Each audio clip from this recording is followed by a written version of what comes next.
Nothing to race for. No, but I was amazed the call didn't come a bit earlier, to be honest, because by turn 2. I think I would always complete the race. Drive slowly, whatever. These cars don't actually drive very nicely slowly, so you've got to be on it a little bit. Eda's still going. He's still going, yeah. He's going to be cross, and I understand that. If he hasn't seen the flag and the team aren't watching the broadcast, they won't necessarily know either. No, of course. But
like Rallycross, if you like the sideways action and all the madness, RallyX TV on YouTube is the place to watch it. So like, subscribe, and you know where to find us. Arvika in Sweden for round 7 of RallyX Nordic 2021. It's Champions Weekend. We've got a hot championship fight going on in all the classes, particularly Crosscar. 3 drivers on equal points. We've had insane weather earlier on today. Again, it started the session wet, then it got dry. When the supercars were on the line, the heavens opened and the standings were turned on their head. Enzo Ede went from P11 to P1 in one session. I don't think he could quite believe it. We certainly couldn't believe it. My name's Andrew Coley. This is Hal Ridge. That was a wild ride, wasn't it, for us? And we weren't even in the cars. Yeah, it was bizarre, wasn't it? And it wasn't even raining on one part of the circuit. So, yeah, mad weather makes a lot of action. I'd really like a dry session now to see where the level is, as I said before Q2, but I don't think we're going to get it. OK, we're hearing, oh, it looks lovely. Our director said it looks lovely. It does, Robert. Thanks very much. I've been in the truck for 10 minutes. 10 minutes ago, it looked like it was going to rain. Yeah, so it did. That just an indication of how quickly it's changing. I was over at OMSE a minute ago. Andreas Eriksson was bedding in some pads on the car. The car was on wet. So I was like, why is it on wet? So he's like, well, look at the weather. And going through his app, and there's a set of dry stacked up next to it. So I don't think anybody quite knows what's going on with the weather. Championship fights, they're a little bit more obvious, I think, in a couple of categories, aren't they, really? Well, I'd say most, except for Crosscar. Crosscar and Crosscar Junior are wide open. The other 3 are really tied up, but that's fine. It's all good. That leads to some wild decision-making where people haven't got a lot to lose, really, and maybe feeling a bit stupid. So we didn't see anything. There was carnage in one of the lights races, wasn't there, last time out? I think 3 of the 4 went back on a truck.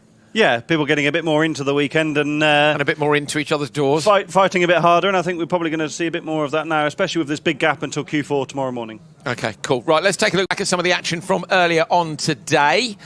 This is the start for Kristoffersson on the inside line, up towards turn 1. Kevin Eriksson having a sneaky look up the inside. You can see the wipers were on. Tricky conditions it really was. This was Q2 earlier on today, and Hal Ridge has been out into the paddock and had a catch-up with the 3 times World Rallycross champion about just what went down.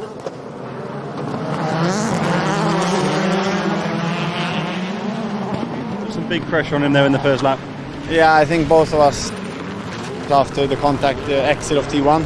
So yeah, it was a bit of difficult fight there, but anyway, it didn't matter so much because the weather was not really on our side. So yeah, the times wasn't too fast. The guys worked hard on the car last night, didn't they? How is it today compared to yesterday?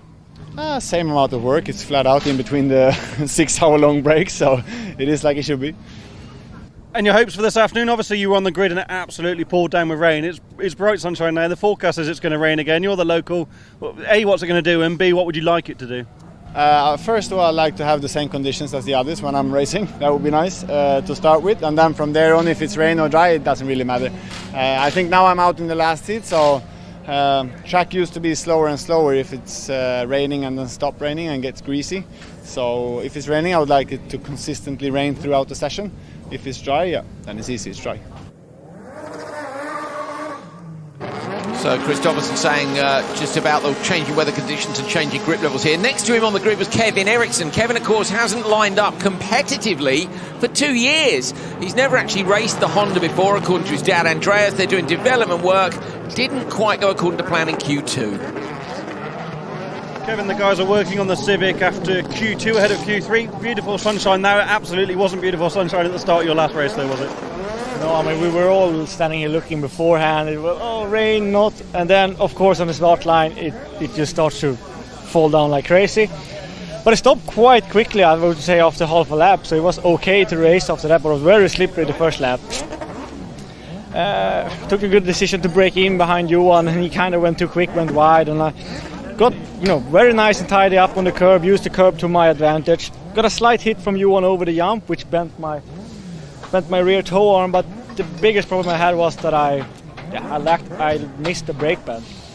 I had a problem on the warm-up where I lost the brakes, and I was like, last lap I kind of stopped, and the same thing happened here after 2 corners. I was like, oh, on the radio, no brakes, and I was just waiting for to pull off. But then all of a sudden they said I anyway had the speed, and I was like, okay, how is this even possible?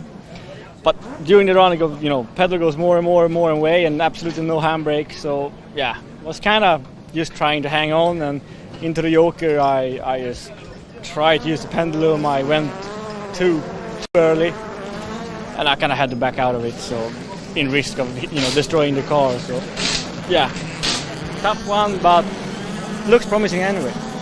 Frustrating, but with the way the event is and it's spread out, I know we haven't got long before Q3 this afternoon, but the guys can get it fixed.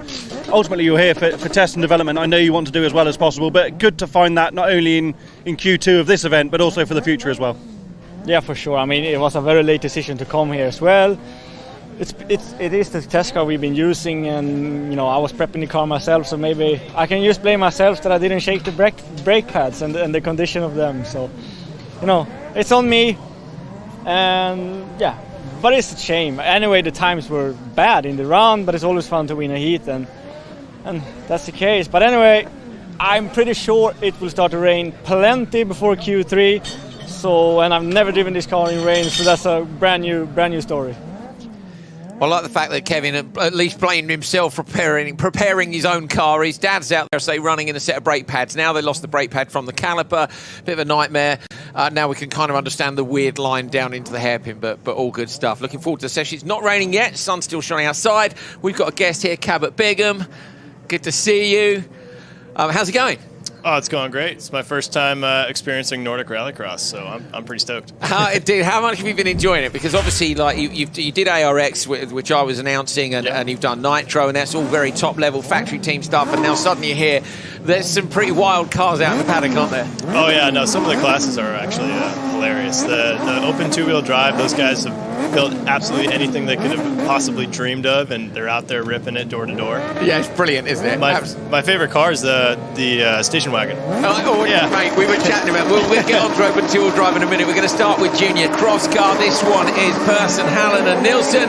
Very quick early start. Hallinan from stop 2 on the grid. Persson absolutely got left behind. Hallinan gone straight to the inside line. Lalami trying to go around the outside. Going to cut back into P3, I think. No, just alongside. Managed to get alongside Eric Nilsson. Nilsson does, though, hold on, but it's Hallinan who kind of gets the whole shot, I suppose, by the time we get to turn 3, Hal. Finally, the juniors have some clean track conditions without it having rained just before. Kevin Eriksson was pretty adamant in that interview that it was going to rain for Q3. We've got a while before Supercar. Yeah, Hallinan runs very wide and slow. It's going to get picked up. Hallinan gets picked up there. That's not ideal. Yulalami and Persson, that is... I think that's going to have to get red flag, personally, if they're going to sit there. Those cars are all hooked up on each other. He got sideways, didn't he, coming down the hill, backed it in, and then the rear wheels came off the tarmac onto the loose. That's exactly what we were talking about with Anton Markland earlier, wasn't it? Once you get that over-rotation in a rear-wheel drive car, that you get past the point of no return, don't you? And there's not enough lock or modulation on the throttle that's going to save you at that stage. Okay, I wonder. I reckon they'll all get going. Do you? Yeah. I'm sure race control will be looking to see. No, completely wrong. I'll take it. Cheers for that, lads.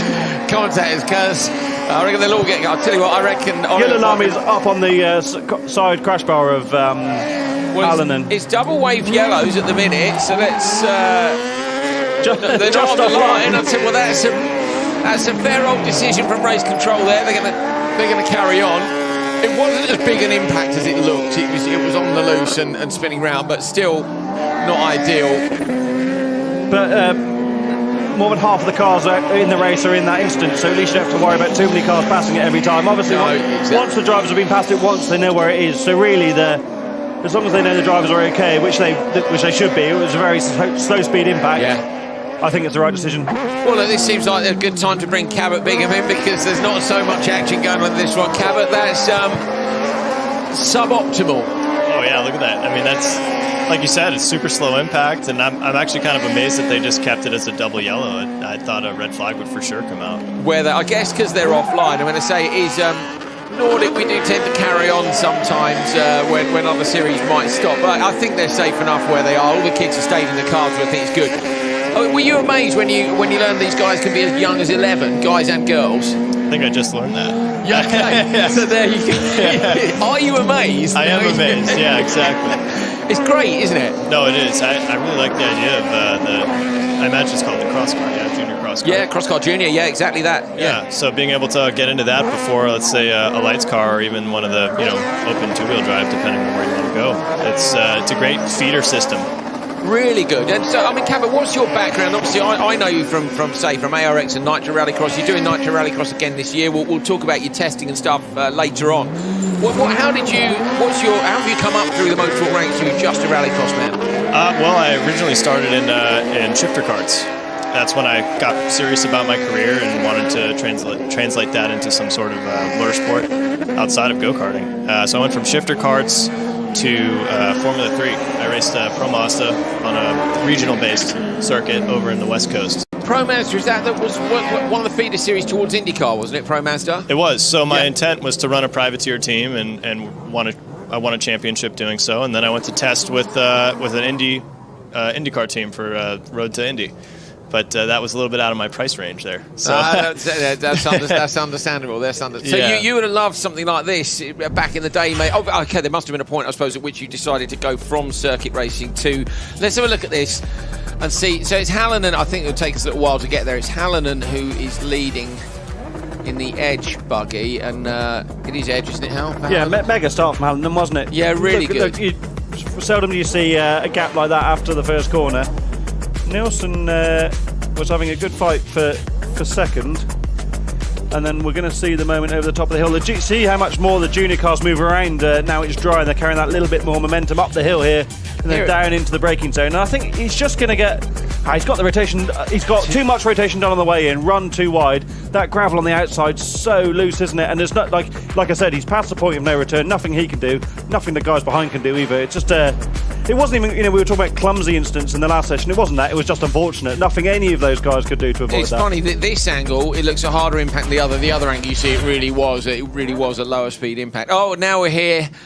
I always feel like we should be playing the Benny Hill music here at this point, and as everybody runs around and tries to untangle it. Cabot, that's it's a bit of a mess.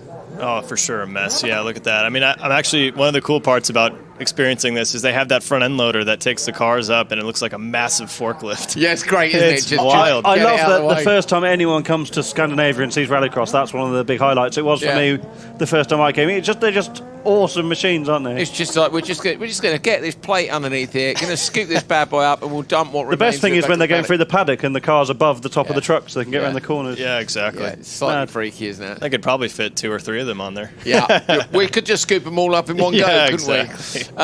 Okay, what did we say? Race control. Where are we headed now? Oh God! So. This was yesterday when me and Hal were told we were going to taste some candy. Have a look. No, is it the thing? No, if it's actually the fish, I'm leaving. Shrimp, calamari. You will do your own sandwich. Why is there a dry potato? So, knäckemacka is like the thing in Sweden. Is that it, mate? Kinda. It is, isn't it? Nobody eats this. Oh! No way. Absolutely no way. No chance. Goodness. I'm not. I've got a dog. That's the sort of thing I pick up in a black bag and put in a bin. That's exactly what it smells like. That's no good. Look at Oliver. What's wrong with you? No way. No way. I can't eat much of it. Oh my days. You know. No, Sweden. Where's the ambulance? Get the ambulance on standby. You ruin it. You are a brave soul. Wow. Applause. God bless Andrew. God bless Andrew. What? I'm sorry, Sweden. I'm sure you're lovely people, but that is wrong. Alright. Let's go. No chance. Thank you, guys. Thanks, guys, very much. Yes. Thank you. Oh, that's nasty. I still don't know why you did that. Well, we're going to be there a long time. I figured if one of us, I had to take one for the team. Now, Fraz appreciated it. Fraz said, "God bless Andrew." What did you say, Hal? You're an idiot. I think it's a fair comment.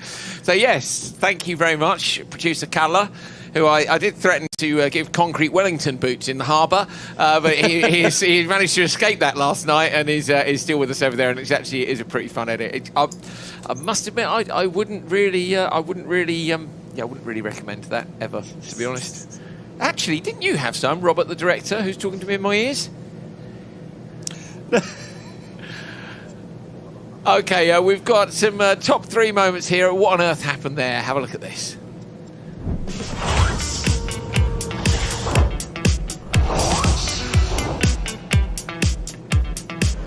Tidy move from Thomas Martens. Really nicely done. Now, Hal, and that's all contact in the background. Half spin after that contact. That's Josephine Holmquist. Oh, no way! Straight over the top. Maijuni Amy.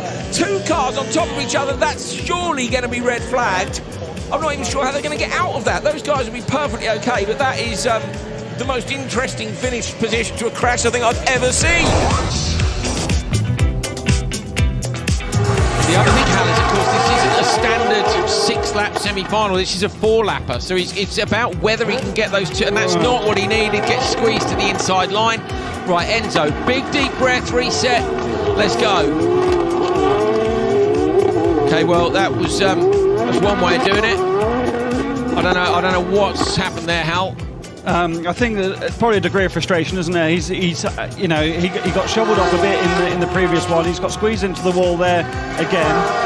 If that's it, the trouble is whether they black flag him for that. If they black flag him for it, does that mean he doesn't make it through to the final and we get a reserve, or do we just have a 5-car final? If we're in territory I'm not sure about with only 3 cars in the semi. Oh, black flag, Enzo Eade. So now I really don't know what's going to happen from this one, because we've got a DNS for Linneman and Rome. So black flag's a DQ, Hal. That means you don't progress. Starts off to road 2 from road 2. Osterberg gets up the inside of immediately of Aranen. Locked wheels, contact there between Riason's taken out. Osterberg, we've got a roll car, it's got to be a red flag, 100%. Will potentially change the feeling of the car. Of course, but it's also on the right side. Andrea Orviestas is definitely going to be making an edit of this, because Ike's chef is videoing the repair work going on. So I've said absolutely not, because Osterberg didn't do anything wrong, but it's how they interpret the cause of the red flag. Joel Kristoffersson there on the left, not happy either. Right, he said, that's what I say, all 3, you are out. Now, Hal's watching his watch because he's seen Joel Kristoffersson pull his phone out of his pocket and he's about to message the RallyX Nordic group. Personally, I think take a breath. It's too late if the decision's been made, but where's Halberg? Hold on, Hal, just a second. Osterberg and Riasson gone, along with Jarkko Aranen. Halberg with a great start down towards turn 1. Eganson sliding in behind. Oh, come on! We're going to do red flag this and exclude them too. If they're hooked up, this will be another one. Halberg's done the right thing to get away there, just to the point of view that it's not causing a red flag. He's not going to win though. It's going to be Räikkönen. This is the hardest race I've ever commentated. There's only 2 cars in it. I don't really understand how. His time. He's done his total time's a 2:08, and the other guy's at a 2:28, but he's a lap behind. Let me shorten that sentence for you. I don't really understand. That's the whole sentence for this final. Yes, get in. Job done for Tommy Räikkönen from P6 on the grid. Won't have been what he expected. Won't have been the way he wanted to win it, but it doesn't really matter. A win's a win. Just don't roll it now. Do the donuts. I feel a bit bad that we haven't given him enough praise in this final, but ultimately he made a great start in the first attempt, stayed out of trouble. You've got to stay out of trouble if you want to succeed, haven't you? That's the Benny Hill music, if you're wondering. The marshals are still out there, and we appear to have some sort of a mad jigsaw puzzle. We're going to have to redo that edit, aren't we, Peter? Get editing. We can remove number 3 and we can add this one as the RallyX Nordic runs over by 3 hours. We're going to try and unhook Yulilami here. Okay. Well, there we go. I think we've got some shots of Nitro Rallycross. We've got Cabot Bigham in the booth with us now, so we might be able to take a look at some Nitro Rallycross and maybe have a bit of a chat about this as well. Round to 10 seconds. And then he'll be ready for the lights to come on. So the sequence of lights, all the reds light up. Okay, so this was back in Utah. This was 2019. It's myself and Tess Sewell, you can hear in the background. We were announcing this one. I've been lucky enough to be at both the Nitro Rallycross events in 18 and 19. And it was a banger. It was here we go, here we go, here we go. Boom, here we go. Hansen's got left behind on the line. Timmy Hansen's gone absolutely backwards. Maybe got a problem. Kevin Hansen got round Sandell into turn 1. Up the inside, that's Ken Block managed to get. Ken Block's going on the tight line. Timmy Hansen's gone up the inside of Ken. We've got 3 cars that have gone to the low tabletop on that one. Sideways into the Timmy's door. Tanner Fausti's in the mix there as well. So I think it's Timmy, Tanner and Ken have gone low. Ken up the inside of Tanner. Wow, look at that tabletop and Ken. Absolutely 5 cars in the air on the very first lap. I mean, it was just absolutely insane. Cabot Bigham, you're here with us. Did you do 18 and 19 or just 19? I can't remember. Just 19, wasn't it? Just 19. Yeah. Dude, it's such an amazing place, isn't it, Utah? We were talking to Kevin Hansen yesterday, and he was like, look, my top 3 favourite things I've ever done. And he was like, number 1, Utah, Nitro Rallycross. And that's cool, isn't it? We've been lucky enough in the World Championship to have been to a bunch of the best rallycross tracks in the world, but it's kind of rewritten the rule book on what you can do. What were your thoughts when you first got there? I was terrified. Yeah. I was absolutely terrified. Yeah, I mean, the gap jump is massive, and then you have these tabletop features, which I've never seen really outside of like motocross and stuff like that.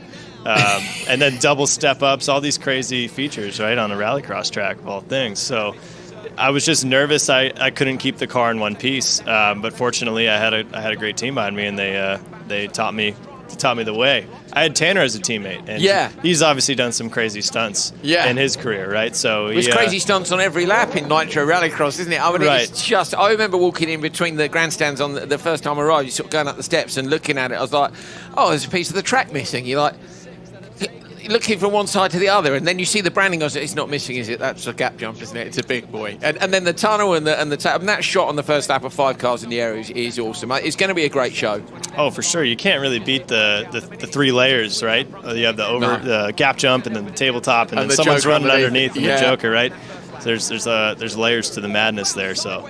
Talk us through the first time you did the gap jump, because when Kevin Hansen did it for the first time, his spotter Graham Rodemark, who's one of the hardest men in rallycross, looked absolutely petrified. How are you feeling? Like, what's the training program for it? Because I know Travis, we're talking about how wild it is, but Travis, it's all very calculated. The takeoff, the land, the jump speed, the gap, the landing. It looks wild, but it's a process. Yeah, no, there's definitely a huge mental element to it, right? At the end of the day, you could say it's just a mathematical equation, right? Everything's been calculated, your takeoff, how far you need in order to land. So for me, I mean, I was still obviously terrified to run this, but in order to get some practice jumping, I ran some short course off-road trucks. You jump pretty far in those things. Obviously no gap jumps, but regardless, you know how to make a car fly and set the attitude before you launch. So the great thing about Nitro is we dedicate a lot of time to getting our speed set and making sure we know exactly what RPM and exactly what to hear in the car before we approach the gap jump. So we do some demo runs on the straightaway, we do some demo runs going up to the jump, and eventually we end up going to hit it. And what's that feeling like in the air? I remember talking to people who did gap jumps at X Games years ago now, and you can't see, can you? So it's quite not a relief, but the first time you pull it off and you realise you can do it again and again. It's about getting over it the first time, isn't it? Definitely, yeah. I mean, once you hit it the first time, you're much less scared. Obviously, there's an element of danger to it every time you go up to it, but the only thing you can see when you approach that jump is a massive mountain of dirt. So yeah, when you're in the air, I mean, it's an incredible feeling. You're in the air for quite a while, but yeah, you launch over that thing one time, and everything's much easier after that. And you reference motocross. When you're flying a car, there's so much you can do with the attitude of the car, with being on the brakes or the throttle. Just to explain that process a little bit. Yeah, so typically the rule of thumb is you want to kind of set the nose when you're going up into a face of a jump, and then you get on the throttle and try to accelerate off of it. And what that does is it sets the weight to the rear of the car and keeps the nose up in the air. Because one of the worst things you can do is nosedive on a jump, and then, God forbid, whatever happens next. So one cool thing we did when we were running the Beetle there is when we were in the air, every now and then the nose would come down just a little bit more than we wanted. So we ended up shifting. We upshifted. And that would pull the nose up a tiny bit as we landed. So that was something we learned. Tanner actually discovered that before me. He's much more comfortable flying. Apparently, yeah, he does spend a lot of time flying, doesn't he? Mostly in his aeroplane rather than a Volkswagen Beetle supercar, but fantastic, absolutely brilliant. So you're looking forward to this season. I know you're signed up, aren't you, for a whole season. Dreyer and Reinbold Racing running an ex-EKS-JC Audi S1, which I think you've tested this week. I did, yeah. I had a chance to drive 2 days in it. So, what was the feeling? I mean, we don't want you to say bad things about the Beetle, but or the Audi. How did it compare? Is there a comparison you can make for us? Yeah, no, it was definitely interesting. I mean, both cars are incredible, right? Yeah, I mean, the Beetle's a benchmark. Obviously, in American Rallycross, it's just an incredible machine. It really was. No, for sure. Yeah. So the immediate thing I noticed with the Audi is how responsive it was and how much harder you can actually charge into a corner and still get the car set and turned and then set. And leave, and it made a lot of rear grip despite being, prone to turning in very well. And I think part of that just comes down to the wheelbase. Yeah, the Audi's wheelbase is shorter than the Volkswagen. So with the Volkswagen, there were times at tracks where I'd feel more understeer, and I haven't felt that I haven't felt that yet with the Audi. I'm sure there will be a time and place for that, but that was my immediate reaction. So you like the car straight away? It feels good. Do you know whose settings you were using? Was it a Johan setup, a Matthias setup? Any ideas? I have an idea. I don't know if I can say. No, that's fine. That's cool. That's cool. But the way it was set up, I mean, it was bad fast. It was really fun to drive, and I wish I had another week with it before it gets shipped over to the States. But yeah, it's going in a container, isn't it, on Tuesday? Yep. Were you conscious of the fact that you needed to be a little bit careful with it on the basis that there was 3 days to repair it before they put it in a box for 6 weeks on a boat? Absolutely, and that was part of the reason I didn't get the chance to race this weekend. Yeah, well, me and Hal were discussing actually on the way here. I was like, Cabot's been testing, and I was like, why hasn't Cabot entered? So that was the reason. Yeah, the turnaround time is just too short. Okay. So otherwise, but now you're seeing Fraser and you're seeing Kevin, and you're thinking, maybe I could have risked it. I mean, is there a bit of you that wishes you'd just gone for it anyway? I still wish I could have done it. It's the team that gave me the hard no. Okay, so, it's a hard no. Yeah, they're like, we can't do it. This is not a negotiation. Pretty much. Okay, awesome. Right, we finally unhooked 19,000 junior cross cars. 3, actually, to be precise. And we're ready for the next one. So this has got in it Gustafsson, Lundelander, Lidman, Holmqvist and Oskarsson. Championship front runners are Anderson and Gustafsson. And obviously Anderson was in that last race.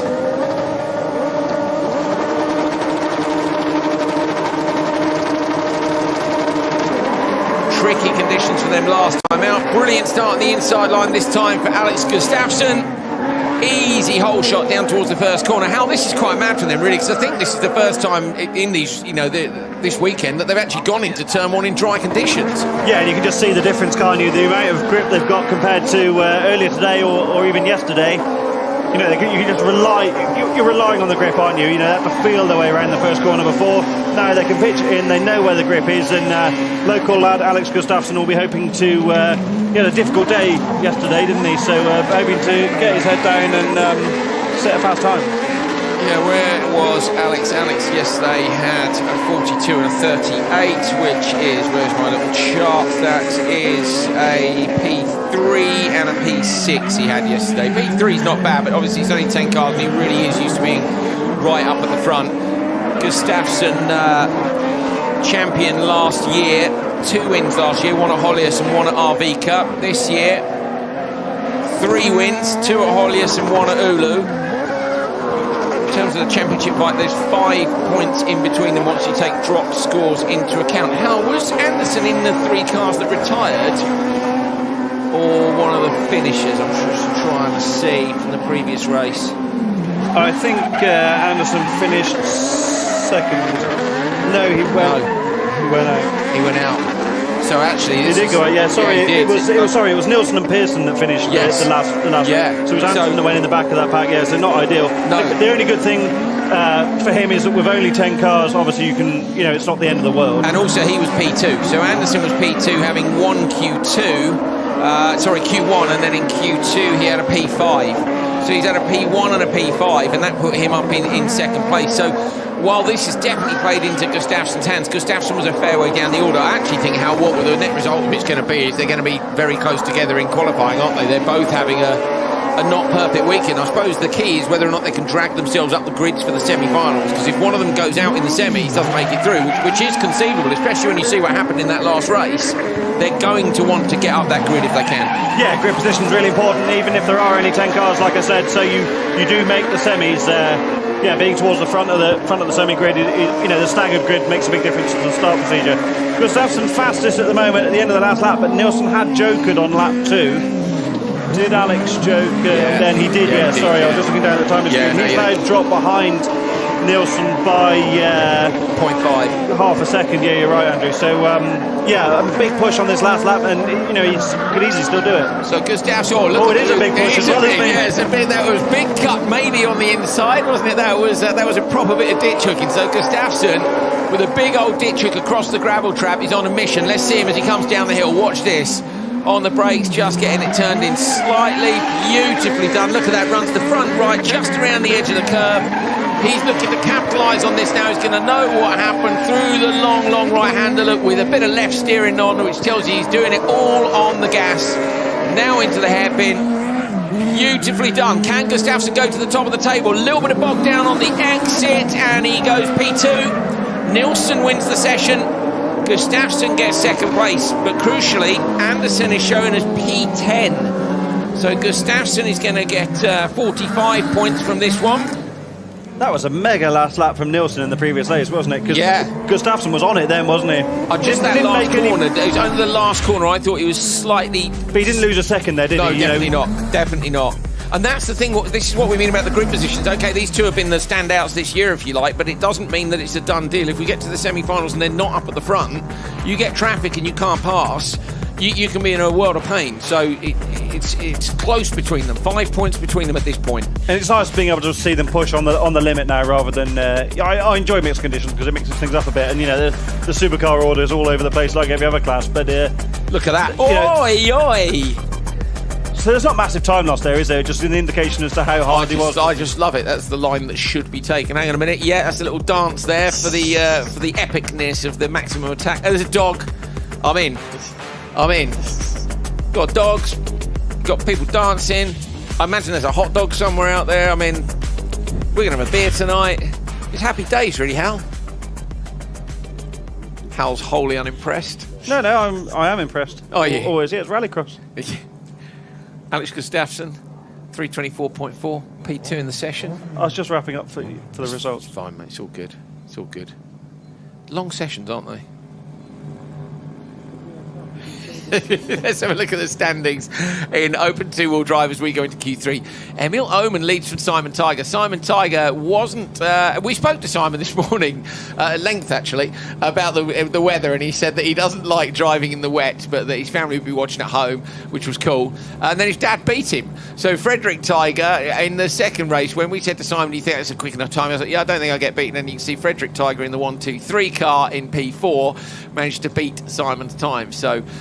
Urban Bergstrom is the favourite car of Cabot Bigham. Urban is the guy with the station wagon.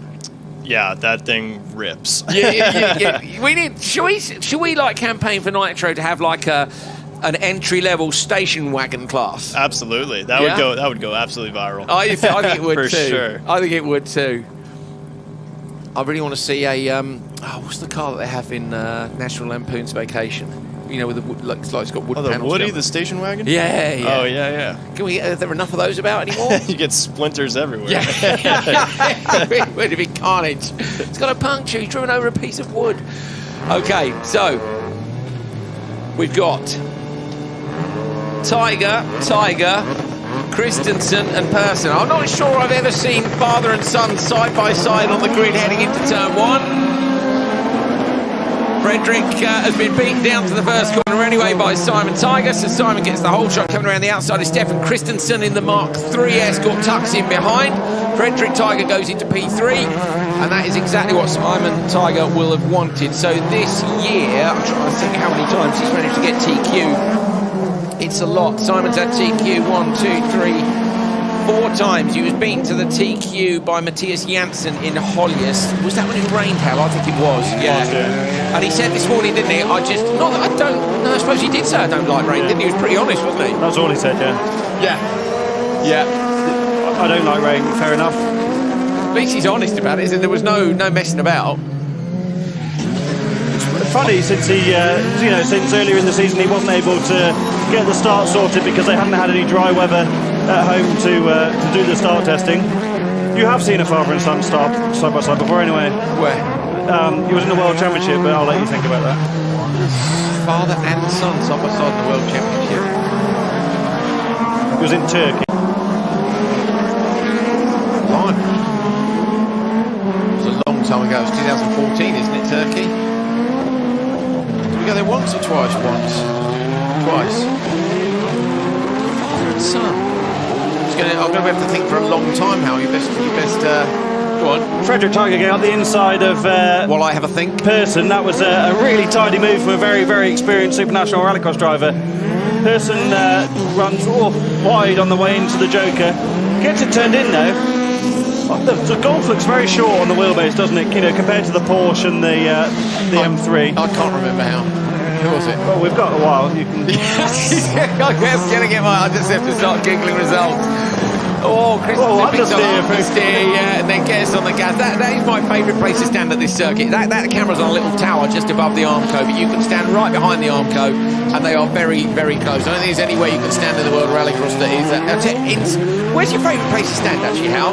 Inside turn 1 of the S-ring was always epic. Yeah. Bottom of hill at Lyddon, in the middle, on the island in the middle. I was going to say, I've not stood on the island, I've always been on the outside. No, I'd like to do that, that'd be cool. Bit of jeopardy. Yeah, it's all good though, that's what keeps it going, that's what keeps it lit. Cabot, does this make you want to come and have a taste of some of these circuits as well? Oh, for sure. I mean, this one looks super tight, technical. It is technical, isn't it? Yeah. And it's really old school and traditional. It looks quick too. I mean, if you're running a supercar or anything with big power, you got to get into a rhythm here. Yeah. Have you been really impressed by anyone? I mean, I guess the kids are impressive. They're all impressive, aren't they? But there's some great drivers in Nordic. Oh, for sure. I mean, I'm a little biased towards the American groups, right? So I think Lane Michaela and George McGuinness is doing a hell of a job. He's been incredible, hasn't he? For sure. Simon Tiger going to go Joker. His father is the current leader. Whistling it up over the line.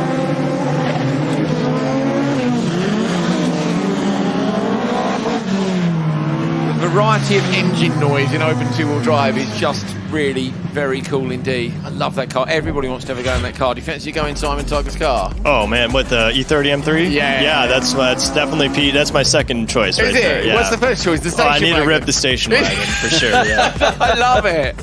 I love it. That's so cool, isn't it? So when's the station wagon up? Oh, next. Station wagon's up next. So that's an estate car if you're in the UK, a combi if you're in Sweden. And if you're somewhere else in the world and you call it something else, please do send us a tweet or a DM on Instagram. We'd love to hear about it. It's a bit like the whole argument, you know, car park, parking lot, boot, trunk, flashlight, torch. There's a ton of them. Simon Tiger from Frederick Tiger. Revenge for Q2 earlier on today, because this is actually Q3 now. Stefan Christensen and Michael Persson are the P3 and P4 cars. This one has got Morten B. Bertelsen on the pole. P2. Said it was Crazy Mike on P2, but Crazy Mike seems to be in P3. I think they've got them the wrong way around on the grid, Hal, because our graphics are saying the same. They were equal on points. So. Okay. So, well, Crazy Mike's outside, Emil Oman. Where's, and then we've got Urban Bergström. Okay, this grid, I think the grid's totally different than what we're expecting, Hal. Because Urban Bergström is our man. Yeah, he's... with the station wagon. Yeah. So something, oh dear, okay, and that's also Mats Janssen. So the grids, the grids here are completely different than what we've got on our graphics and what we've got on our paperwork. So I suspect somebody's been moved in the results, unbeknown to us. Maybe it's the same people, but just in the row. No, it's not. Sorry, Bergström and Janssen on. Yeah. Okay, that's cool. It's all good. Yeah, and yet unless Janssen took a penalty, that's the slowest race. Yeah. Don't know. Pass. No, exactly. It's yeah, if he was moved down, you can understand it. Unless... How's he? Okay. We have no idea. Bertelson's going well, though. Answers on a postcard, please. His dad got in touch with me after the last round, just a bit of info about the car and other such geekery. But go on, yeah. What's the info? I love a bit of it. So it's an ex-touring car, so it was used in Belgium and Holland, and it's running. They bought it with work to do, so they've fully rebuilt it, and they're going to build a better engine for next year. 1.8 turbo. I love the 20-valve turbo VW engine, very versatile, isn't it? And yeah, 17 years old, doing a great job, I think. I've flown a little bit under the radar, but can't be easy to drive a Fabia with such a short wheelbase. You know, these BMWs, like the Golf in the last one. I'm not saying they're ineffective. No, but it's so much more progressive with a bigger, longer chassis, and the short chassis rear-wheel drive cars look like a handful at times. Yeah, and I think just a lot of learning going on this year to get on top of it, and the lap times have been pretty impressive. The thing with, you know, the wonderful thing about Crosscar Junior, Crosscar Lights is that the cars are identical, or basically identical. Okay, cross cars have different chassis manufacturers, but they're all very similar. In this, it's so open that you can have a slight deficit on one area, be that power, transmission, whatever, and it shows there's a black flag for Bertelsen. Right, I wonder why. Massive curse from me. Sorry, mate. You never mind. Oman is on a bit of a mission here. He's jokered. I'm trying to see where Tiger. I think Tiger's going to be quicker, but I have to say he's looking good. Fastest yesterday, wasn't he, Emily Owen? Yeah. In Q1. You thought the Beetle was a big chassis. Some of the cars in this class are just unreal, aren't they? Oh, for sure. I mean, I'm complaining about a longer wheelbase, and you look at some of these things running. I mean, and there's also the guy with is this a front-wheel drive car? Yeah, it is. Yeah. Yeah, so he's got front-wheel drive and a short wheelbase. I mean, that is Mad Crazy Mike. Sorry, not Mad Mike. 'Cause Mad Mike's the drift guy, isn't he? I think. And so this is Crazy Mike. Crazy Mike. We haven't quite figured out why. Hal, are you in the comments trying to figure out what's going on? No, I'm in the comments looking at who's got the question I posed to you correct. Slavomir Wallach, who would normally be here with the KMS team, got the question. Has got it right, so you need to pull your finger out. Honestly, the trouble is I can't remember what happened yesterday. No, nor can I, to be honest. Yesterday was a bad day. Yeah, well, actually, it was a bad day, for Hal, bless him. It was a bad day. He's feeling much better today, which is cool. Right, Oman takes it. The time was... it was quicker. 3:17.8. I thought he looked quick, but interestingly, after Mega, lap it was 3... So was it a really cool... Yeah, it was a great... Must have been a... Mega joker. Yeah. An amazing last lap. And look at that start. And also an awesome start. There's Janssen taking a nudge from Bertelsen. That's what the black flag will be for, I'd imagine. And... because he's driven through him. Yeah, fair enough. So there was a bit of contact mid-corner, and then on the exit, Janssen's got a bit more sideways, and that's avoidable, really, isn't it? But of course, in a race environment, it's so difficult to get your head round lifting in that situation. Andy Scott and Mark Scott. Who's texted you? Nobody. I was just trying to remember who it was. My goodness. Wow. You impressed? Yeah. Yes. I'm stoked now.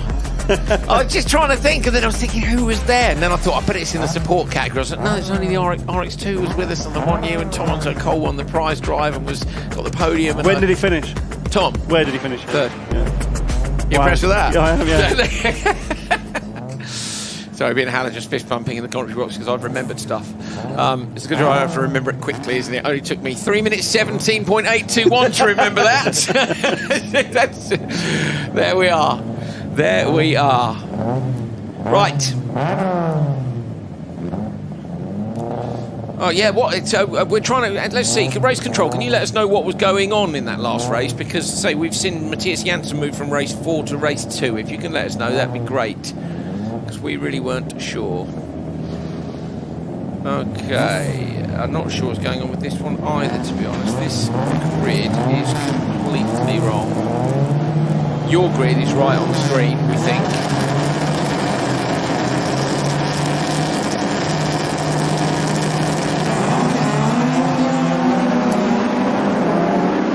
Okay, down towards turn 1 on the inside line. Cabot Bingham's favourite. Urban Bergstrom takes the whole shot in the station wagon.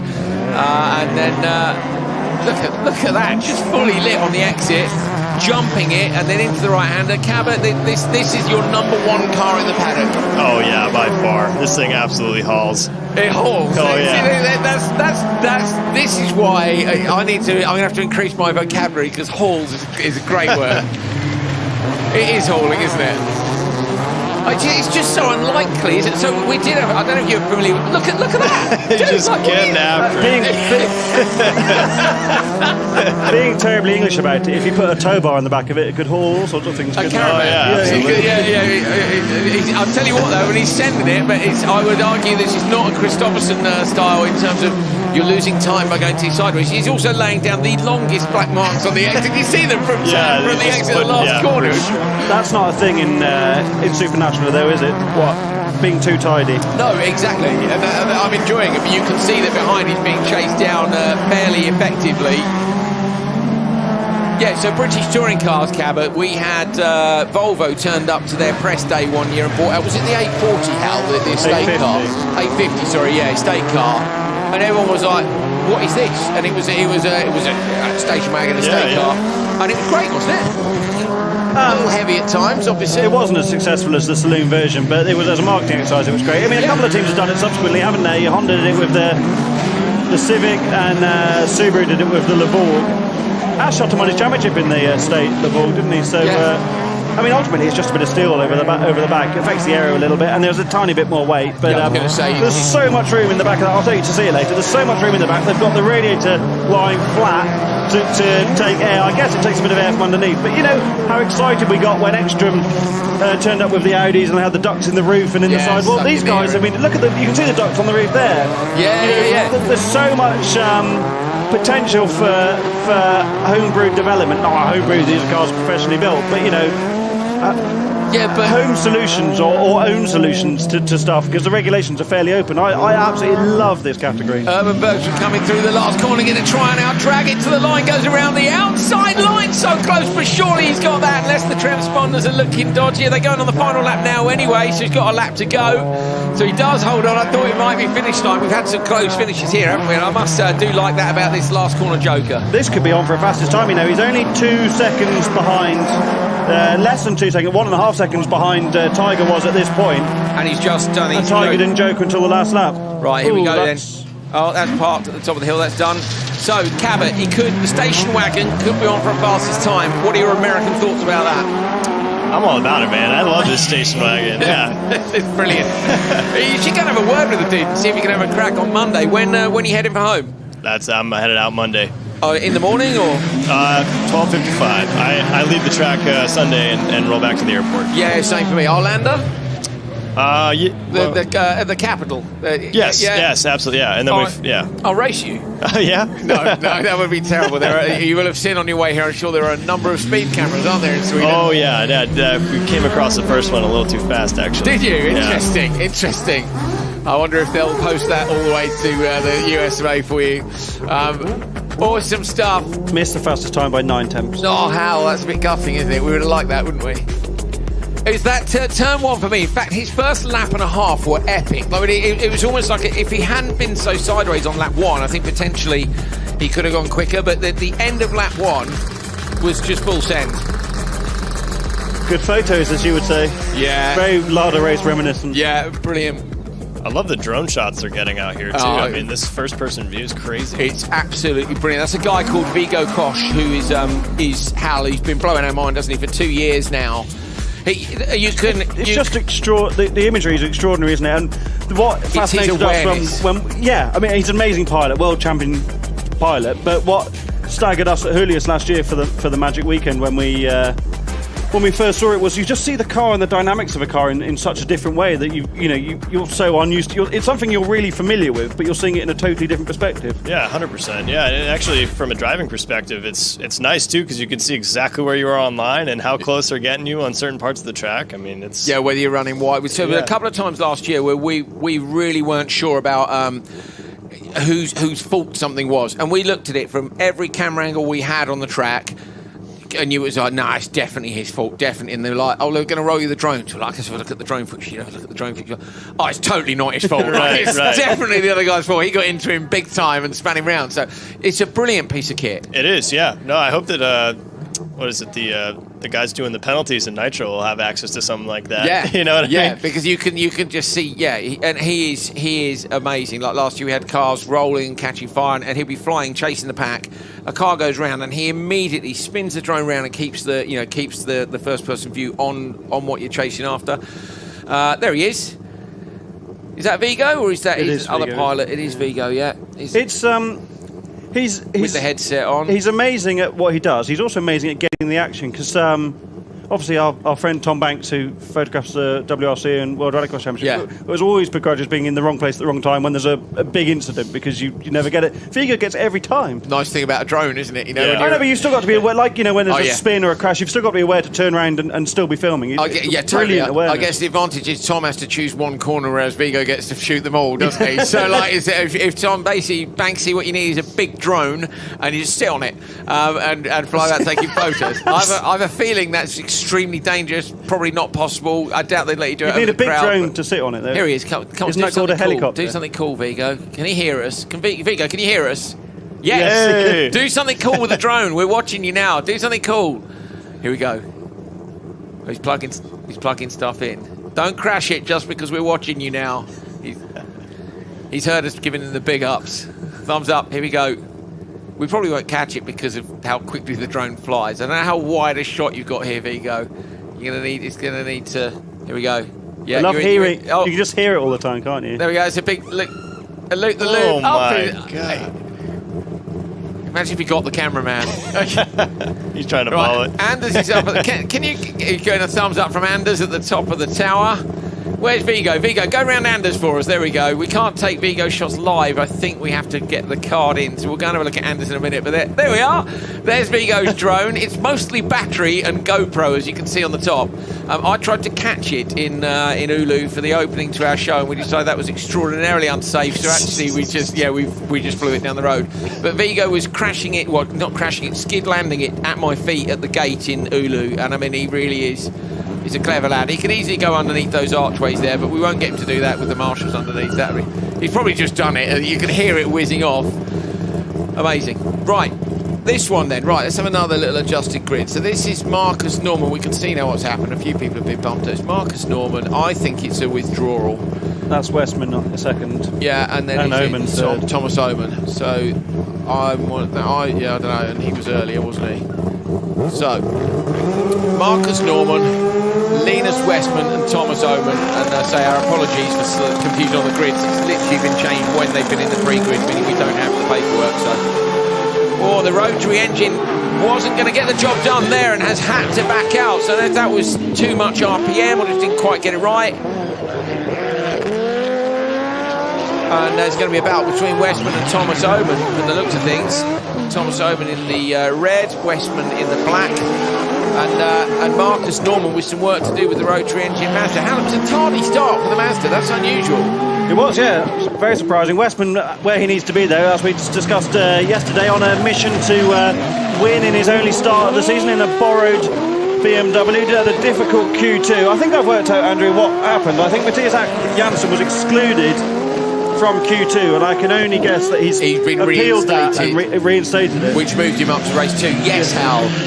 Nearly took you as long as it took me to remember Andy and Mark Scott, but that's an impressive. Hal Richards is just so good, isn't he? What a legend. You're looking down the grid sheets and figured it out. I'm looking at mine now. I'm still looking at Crosscar Junior, which is probably why I'm so confused as to what the points are. It's all good. It's all good. Oh, all the way in the dirt, right out to the barrier. Westman's on a charge here, only half a tenth behind Emil Oman after the first lap. Tidy, isn't he?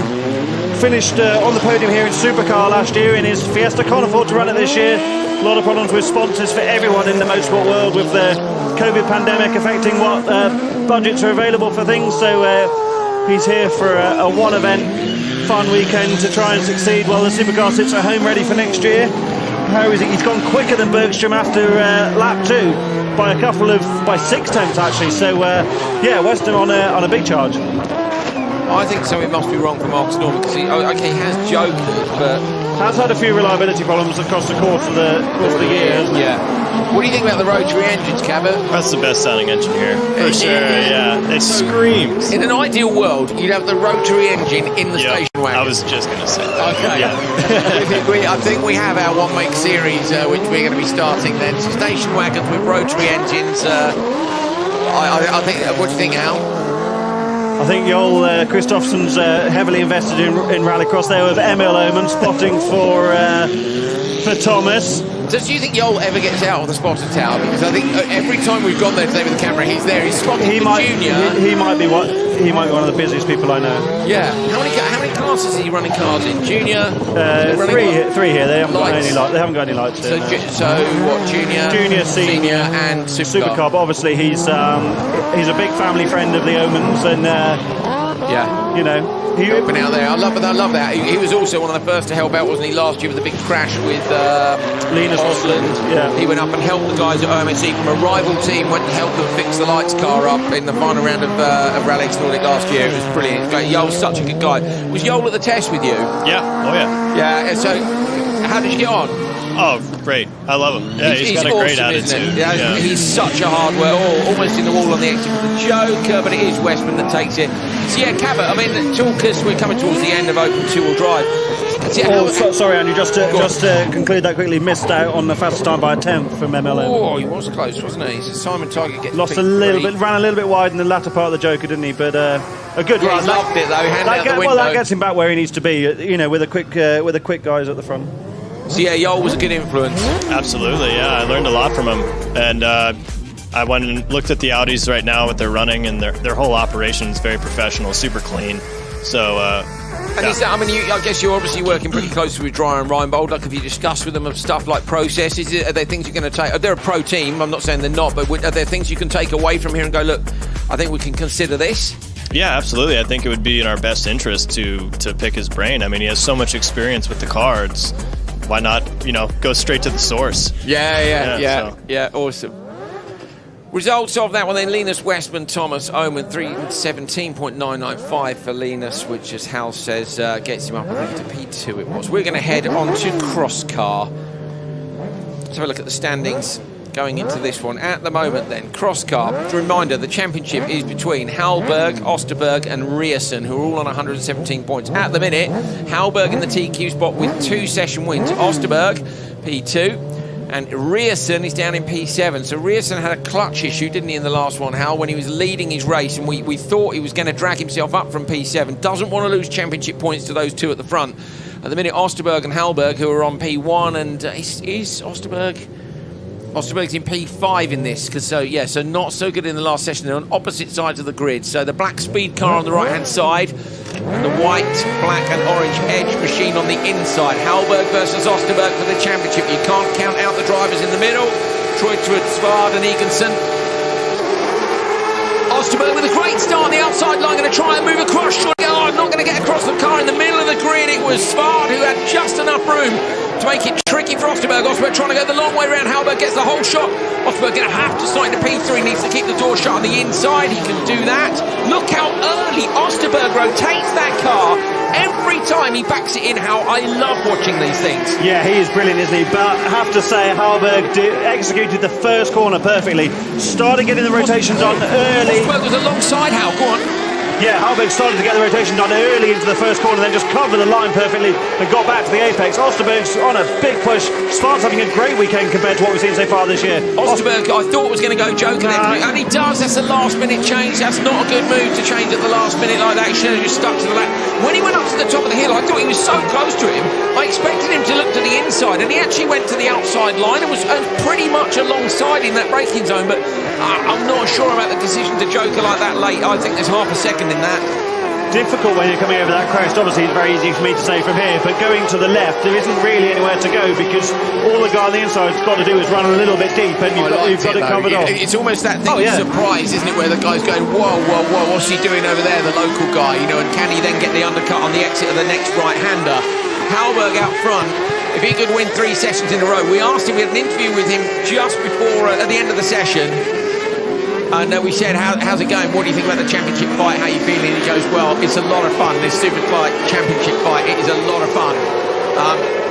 But he said, I'm feeling confident. 2 session wins. So Hallberg from Osterberg is the leader of the drive. Look at the attitude in that car. He jumps on the brake, the nose dips, he jumps on the gas and it goes.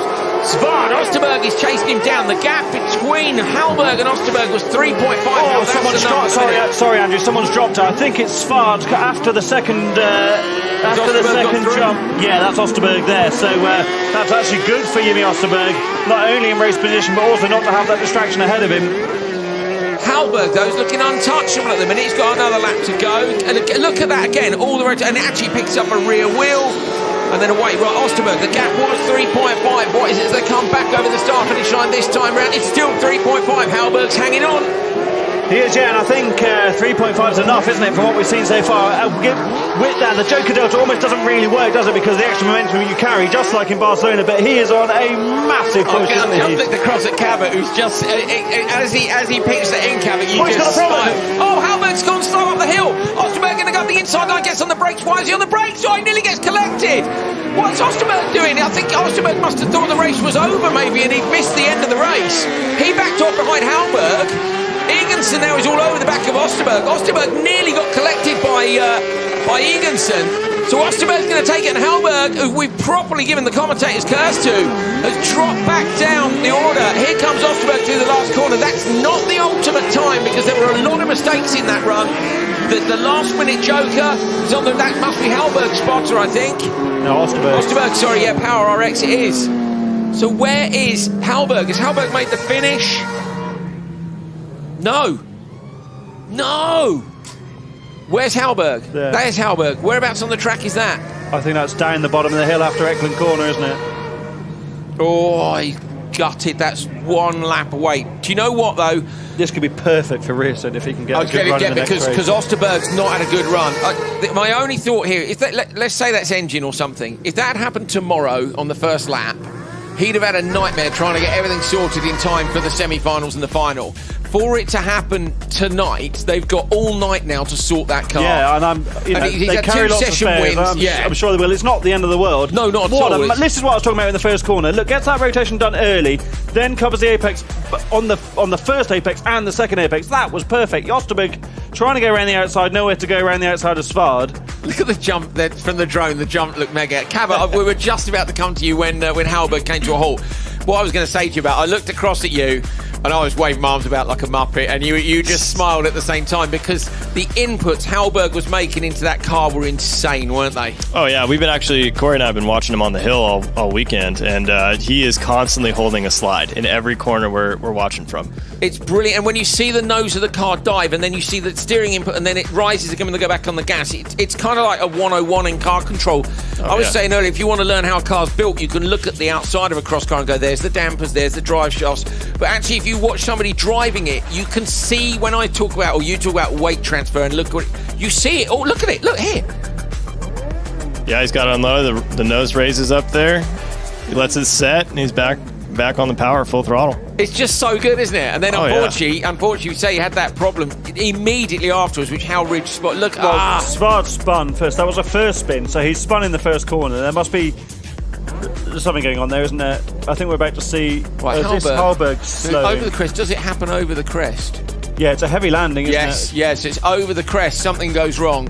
Could be drive shaft if it's just over the crest. But now Osterberg, look, he's on the anchors, as if he thinks Hallberg's maybe seen something. And Eganson as well. If Hallberg hadn't been on the inside there, Eganson would have gone up the inside. But you then think maybe Eganson's gone, well, what have I missed? Yeah, exactly. Eganson's failed as well because the first two. Oh, mate. All very, very cordial for them all to lift when seeing a slow car. Yeah. It's been advantage Hallberg all weekend up until this point, but it's not over for him if they can fix it because, like you say, Andrew, he's already had 100 points and they've got what time is it? A long time, 12 hours plus. It's a DNF for Hallberg, and you can see 11 o'clock tomorrow, isn't it? Q4. Yeah. They've got. You'll probably find out it's a 5-minute job, and it's going to be very frustrating. But go on, Cabot. Are these chain driven? Yes. Yeah, I think when he landed sideways like that, the chain may have popped off because he went to go look right at it and he was like, oh, great again. shout. It's just this could be just the simplest thing. I think it probably was. And again, but better now than tomorrow, but still. Yeah, yes and no, because you would like you want to get back. Imagine it happening in the final when the championship's on the line. Better now than tomorrow, but at the same time you want to get back in. And on the other hand, better tomorrow in warm-up would have been better. Yep, that would be the ideal time. That's that. Yeah, then you just like, it's cool. Denied. Right. Okay. Now, so this is key. Rierson, 4th from the left, number 170. There he is on cue. Well done, Robert, director. Great work. Per Goodison, Rico Hukka, Pasi Penttinen, Ronald Baldins on the outside. This is by no means a foregone conclusion because this is a hell of a tough heat. But from slot number 4, Isaac Rierson, who in the last heat we thought was potentially going to manage to get a bit of salvation for a not brilliant Q1. This will be a tough semi-final, wouldn't it? Yeah, that's what I mean. But if Rierson can get the whole shot somehow from here, when his championship rivals are not necessarily getting. Well, mind you, Osterberg's at the top of the table at the minute, but it wasn't. But only by virtue of winning that race. There's still 2 races to go. How many seconds did he lose on the brakes up the hill? 3 minimum. So Rierson here could gain a big march in terms of points on Hallberg and Osterberg, but he's got to get past a lot of quick drivers up to turn 1. Watching the slot number 4 car, great reaction from Rierson, going to pull a couple of gears here, but he's not got enough for the start, runs out wide, may try for the cutback, bit of contact with Bowden's on the outside, Rierson backs it in, past 1 car, maybe past 2, gets alongside, going to get for P2 over the jump, goes up tight, it's Hukka who leads, while Rierson with contact in the background, pops a wheel over the curb, holds on somehow, Pasi Penttinen on the lock stops in the background. But it's Hukka. Penttinen now runs wide in the dirt, loses a couple of positions. Bowden's going to go around the outside as they go up and over the crest. Rierson needs to get past Hukka right now because Hukka is not as quick as Rierson is. He's going to get held up here. He can't, I don't know if he can go Joker or not. Looks to the inside line. Rierson's on an absolute mission here. He knows what's on the line. He needs Hukka to go Joker or to make a mistake, and he doesn't. Oh, it's an early exit and straightens the car up tidily. How's he going to find a way past? I mean, he's got lots of attitude in the car, isn't he? So, look, he's going to have another look at the inside. Hukka covers the inside well there. Brilliant first corner there from Rierson. Checked out early, didn't he, on the brakes to cut back inside. Did well to clear the 2 cars that he did. Hukka's not going that slowly. Remember how much Osterberg lost. It doesn't matter about the ultimate pace. It just matters about beating all of these. You know, really, Isaac needs all of these guys to have a quick time. So, you know, to jog you back down the order. That's fair, isn't it? That's fair. So yeah, if he ended up P2 to Hukka and Hukka's on a sendy run, then it's all good.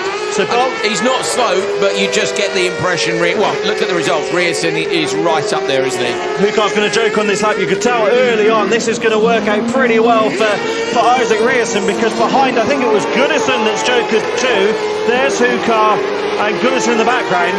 Robert Spalding's clears Goodison for 4th on track, but that means that Isaac Rierson now is one of the only cars not to joke with Penttinen. Rierson, at this point in the race, is 2 seconds slower than Hallberg was going, but of course Hallberg DNF, so that camera just got hit in a Cabot.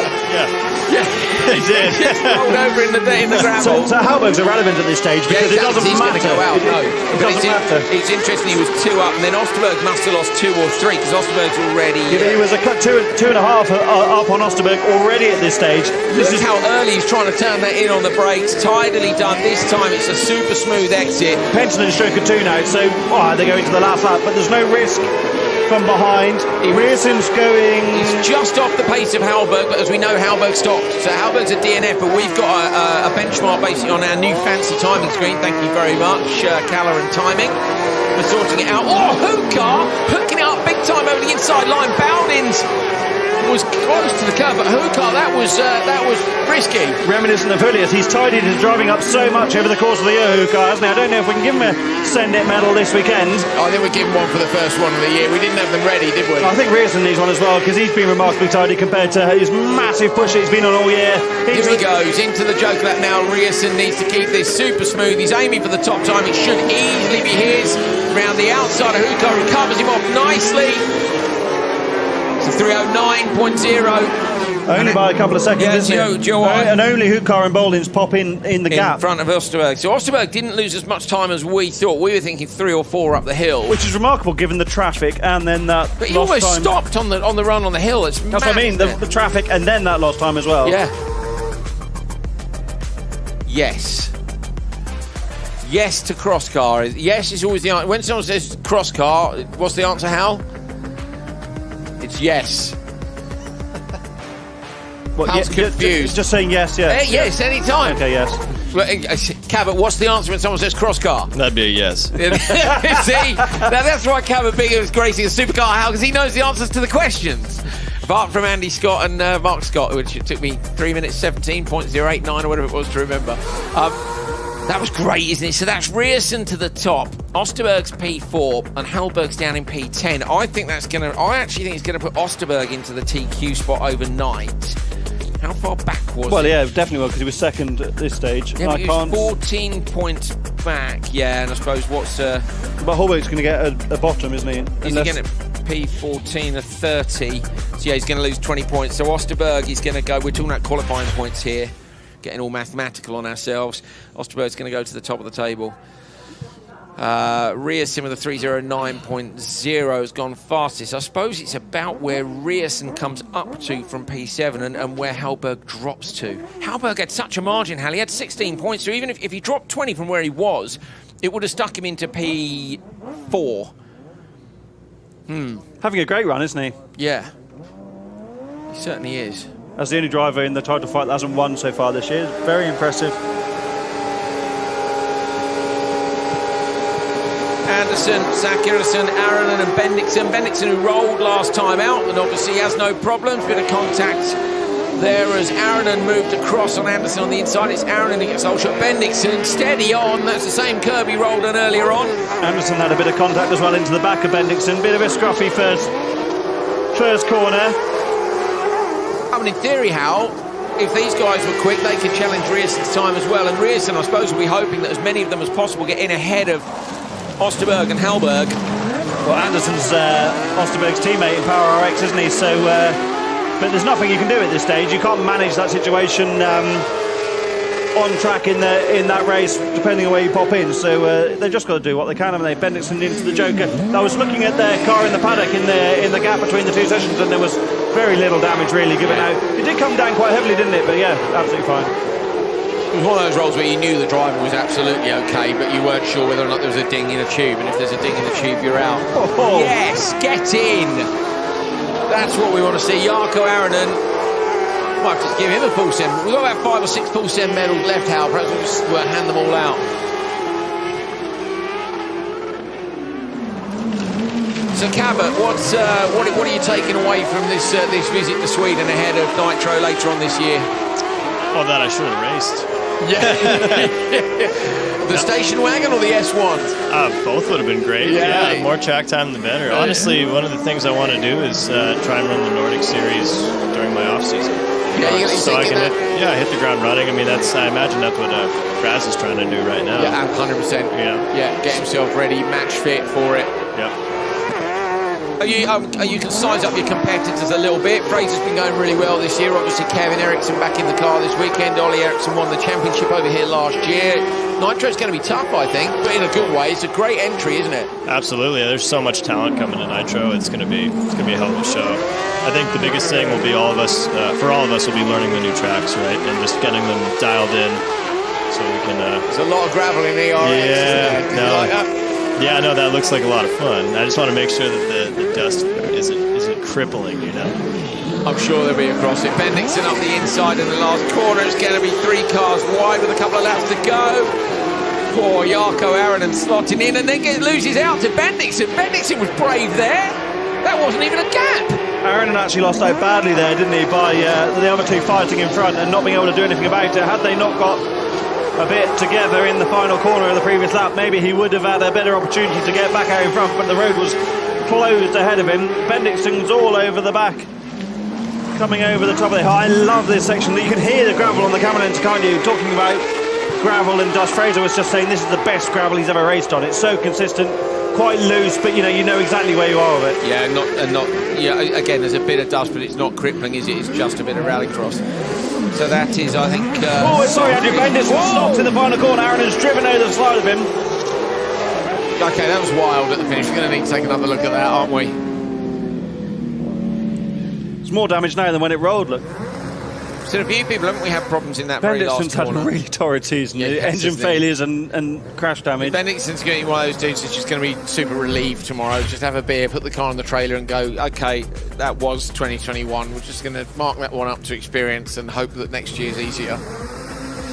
Cab, are you happy to stick around for a while? Do you need to shoot off? You're more than welcome to stay if you want to see some lights in Supercar. We'd love to have you stay, but I'm also conscious that you might not be enjoying yourself. Oh, I am enjoying. I hope I don't put that. No, that not at all. We're just two British blokes banging on about cars. And as long as you're having a great time, please hang around. That would be great. Yeah.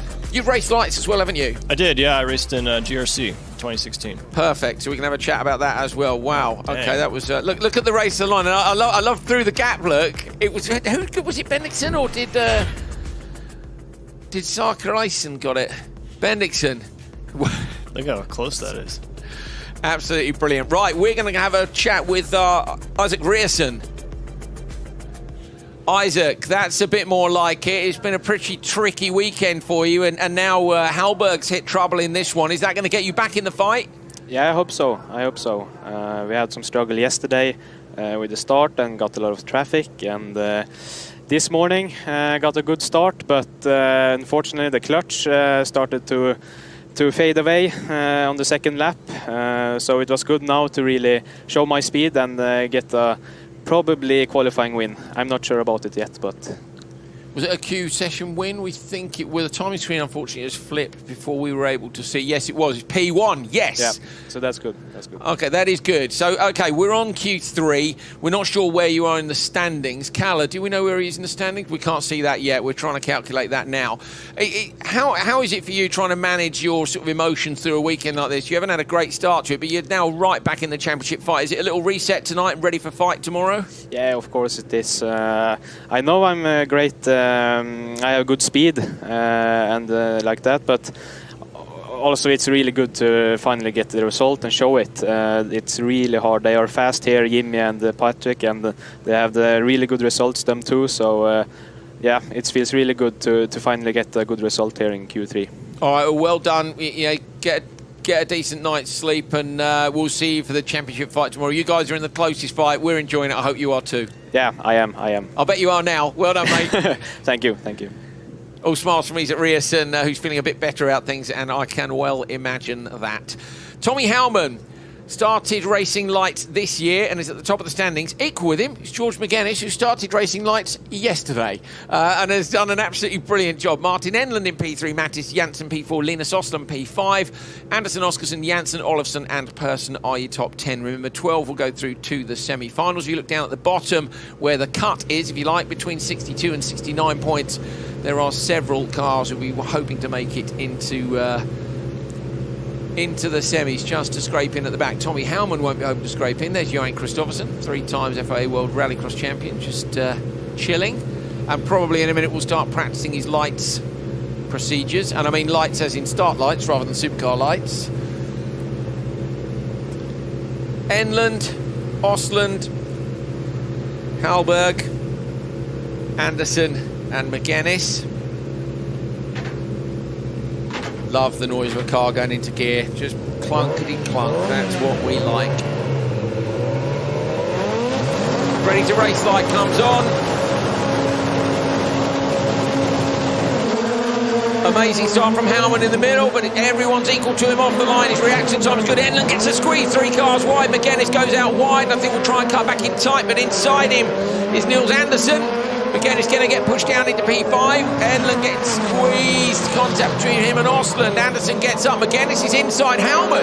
Oh, McGuinness has been aggressive through there and has managed to hold on to the position. I think he has. That's great racecraft. Oh, wow, yeah. Buried himself in the back of Nils Anderson, and there wasn't anything Tommy Howman could do. Tommy looked like he might be able to hang around the outside of the first corner and take the lead. In reality, he's dropped right down to 5th. Martin Enland and Linus Austin really getting into each other on the first lap over the jump, weren't they? It's going to be very interesting to see who goes Joker now. Remember, it's fastest first, so if you wanted to go Joker on his first lap, you could. And Nils Andersen goes. Andersen goes, and Hellman goes with him. McGuinness, McGuinness actually managed to save that pretty well in the last corner. So it's Andersen now with Tommy Hellman behind. Both Andersen and Holman a bit disappointed after Q2 with the amount of contact they'd had in the first corner. I don't think there was anything too malicious in it, but they have been roughed up a bit. Tommy had a bent wishbone. Nils had lost quite a bit of time, and now it's just getting out of that traffic, get your head down, and set the fastest lap time as you can. That's Linus' dad, I think, isn't it? Yeah. Morgan Osland. Yeah, from Hollius, one of the organising team there. Look at backing it in. McGuinness has actually gained time here. McGuinness using a bit more road on the exit. Two in front using more the Scandinavian flick technique. We've actually got an expert in the commentary box here with us this time. Not that you're not an expert, but Cabot Bigham was actually 2016 GRC Lights champion. So I suppose that means he's better than us. Yeah, 100%. Cabot, so these cars, the tidy style tends to be quick. Yeah, no, for sure. Sliding's usually slow. That's the basic rule of thumb. But there are exceptions, especially in rallycross. So it really depends how you set these things up. I've noticed a lot of cars here and overseas they run softer in different setups, so they like to be slid more. And the style that we run is typically more stiff and low. So. Austin looks to have lost some time here to me, holding up McGuinness as well. Andersen and Hellman are now already onto the back of this train, Hal. McGuinness needs to be careful, though. I don't know if Eric Farren and Kay Austin's going to joker out of his way. McGuinness picked up a warning flag for contact. I can only assume that's for turn 2 as he forced his way through behind Nils Andersen. I think Austin's got a puncture on the rear, or is that smoking smoke? Away, is that smoke more ominous of something else? Oh, he's had such a difficult year. That's puncture right rear, isn't it, I think? It's quite difficult to tell on this monitor with the lights in the studio, but... He was losing time, though, wasn't he? He was losing a fair chunk of time there. Martin Enland, though, what a transformation he's been this year. He's won most of these guys have done 4 Swedish Championship races in between Oulu and here, and driving for his own team now, and he's doing a brilliant job. Enland's gap was 3.0 to McGuinness. McGuinness has to go as well. Nils Andersen's going to be there, but Enland is easily going to have enough. Takes it from Andersen. Hellman, then McGuinness, and yeah, Austin with the right rear. If it wasn't a puncture, it would have been very, very close to it. Something was rubbing badly. So if it's rubbing that badly, I'm pretty sure geometry, I saw a puncture, yeah. but it's not particularly easy to see.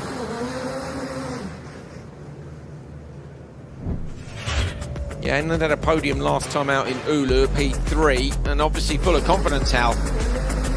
Yeah, got a big squeeze in the first corner, didn't he? Nowhere to go, is there? Linus got a squeeze between Enland and Holman. I thought Holman was going to luck in here as he ran round the outside, but then they just run out of room on the outside. Enland, meanwhile, is going side by side with Linus over the jump, the mosquito jump, they call it here in Western Barnen, don't they? So McGuinness did leave a cut. Whoa, they rattled the Armco on the inside, didn't they? Gave the cage a little rattle there. McGuinness now somehow cuts in behind Nils Andersen. Andersen doesn't make a great start, does he? And then comes out of the throttle early. He's even braking much earlier than the other guys. Ready, he's brake lights on, because he's already planning for the cutback in towards the second apex. Well, he's already at the first apex, to be fair to him. He's there. And you can see in the background, McGuinness has already seen Andersen. I want to see how Hellman ends up where he does. So McGuinness just hooks up on the back of Nils. I don't know that I'd give him a warning for pushing for that. What he's getting punished for there is pushing Andersen rather than forcing Holman wide. Yeah, but even that wasn't a big push on Andersen for me. What do you think, Cabot? No, that seemed just like normal racing right there. Are they getting a penalty? Is he getting a warning flag for that instance, or? Well, that's what we think, unless we've missed something. I think it's afterwards. I mean, he's in the back of him there. He's into it. But what I mean is, in trying to determine what the penalty's for, he hasn't even touched Tommy. So Tommy's just in the wrong place at the wrong time, isn't he? Yeah. Okay, well, either way, it was just a warning. So 308.4 for Enland. So I can see where that would have been in previous sessions. Oh, that's easily the fastest, isn't it? Because the conditions have been... Yeah, 309.5 actually was Enland last time. It's Enland's second session win. So still slippery last time, wasn't it? It had rained. I wonder if that's going to see Enland move to the top of the table. Who was P2? George was P2. Enland was only a point behind him, wasn't he, as far as I remember? I mean, in that race, that last race. Who was P2 in the race? Niels Andersen. Howman will just hold on. I think Howman will just hold on to the TQ. We've got another session to go. So Enland's doing a great job. Janssen, Sornbraun, Persson and Tornholt in this one. According notes, and maybe not. It's Oscarson, Sogvist, Olofsson, Jonsson and Bergström as I'm looking down at the grids and completely missing it. 3 wide into the second phase of the first corner. Olofsson and Oscarson getting into each other. Olofsson very forceful with getting to the apex of turn 2 or 3, depending on how you draw your numbers on your track map. The paddock corner, as the Christophersons call it. But that's absolutely paid into Hookfit's hand, doesn't it? As they had a clean run on the first lap, determined to get a good, solid result to end maiden supercar season for Hookfist this weekend. And yeah, a good start to Q3. 2 fourth places in Oulu, so a debut podium would be nice here for Hookfist, wouldn't it? But Olofsson is piling a bit of pressure on here. Olofsson had a great start to the season with that win, and then has only made the final, as we said earlier on today, I think once more since then. So Simon Olofsson also wanted to end the season on a high. Cabot, how much of the performance is in the driver's head? Yeah, it's already just saying go and drive fast, but so much of it is about your confidence. I remember your season in the Beetle in ARX, and at first the car and you just didn't seem quite together. And then I think we went to Canada, and suddenly didn't it all come together in Canada? Just the feeling was there. Yeah, absolutely. I mean, a lot of it's mental. Racing is a mental sport by nature, but you know there's an element of setup as well.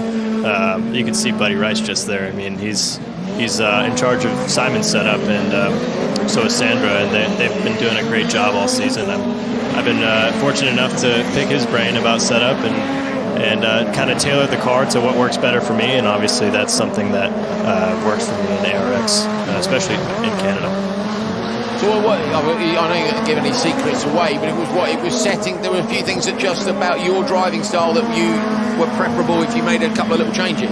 Yeah, for sure. And I mean, also understanding the mannerisms of the car, right? I had very limited time in the Beetle, so certain cars like to be driven and set up certain ways, and that's not familiar to me because I come from the asphalt world where it's stiff and it's direct, right? There's no sliding, but Rallycross is a hybrid. It's a mixture. Yeah, everything's a compromise always, isn't it? It can be perfect on the tar and rubbish on the gravel, or the other way round, and that just doesn't work. 100%. Nicely done by Olofsson. Front of Hookfist.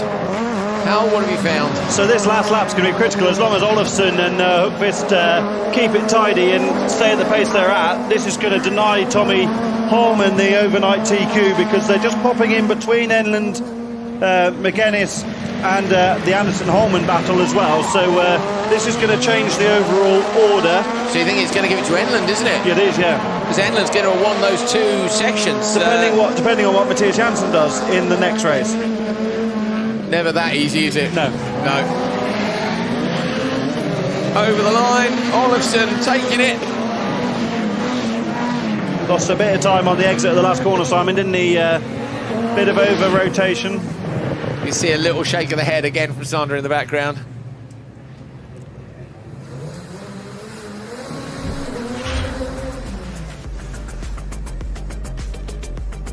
Great rear shot off the line. You can see the car juddering as it goes away. Just they're right on the limit, aren't they? Bogging always the Supercar Lights. Cabot, what's the key to a good start in them? Well, minimizing your wheel spin for sure. For me, what changed my my starts with these was knowing exactly how much to preload and slip the clutch on the release of the handbrake. Yeah. So a bit of practice, basically. Yeah, as much as you can. I mean, eventually I was talking with my father, and he was like, you know what, let's just buy an extra clutch and just practice launches, practice. So you wore a clutch out, basically trying to, just launching, yeah. Yeah, but it's worth it, isn't it, when you look at the cost of a weekend compared to the cost of a clutch? 100%. Yeah, if you know that the start's going to make such a huge difference to everything. Right. Just to prove me wrong, Holman did a stellar last lap to beat Hookfist in the overall standings. So Tommy's currently 4th and Hookfist is 5th. He was 3rd though, wasn't he? Yeah, Olofsson's gone quicker, and Enland is going to take...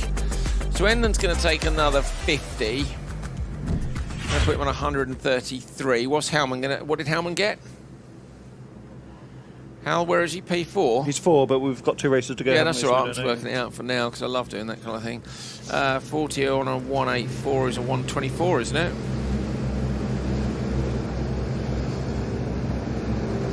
Yeah, So Matthias Jansen, who's on pole in this next race, is the driver who was tied second, a point behind the overall leaders in the intermediate classification after Q2.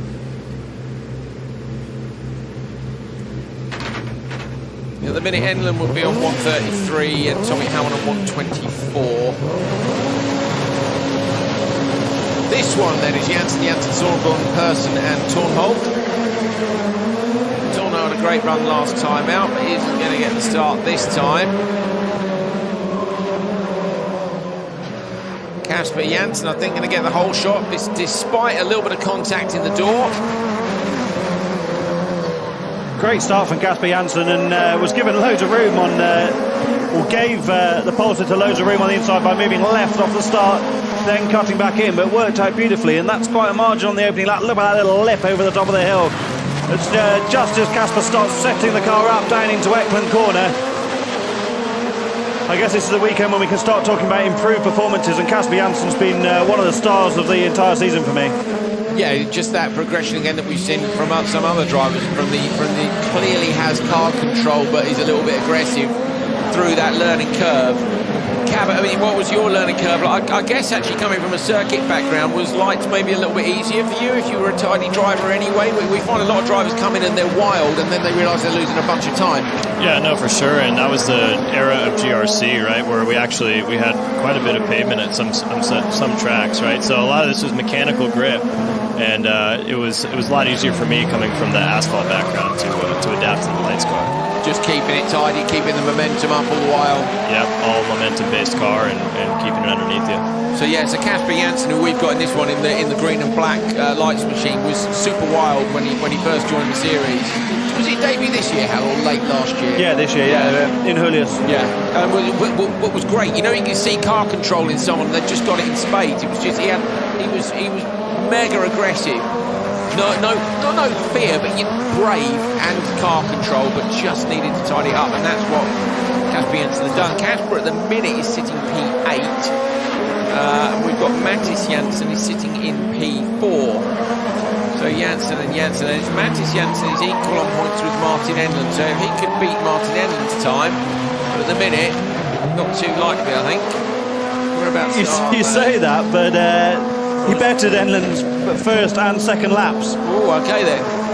And now goes Joker. So Kasper Jansen is out on the standard lap. There goes. Whoa, that was close on the exit. But Matthias Jansen in the white 22 machine. There it is.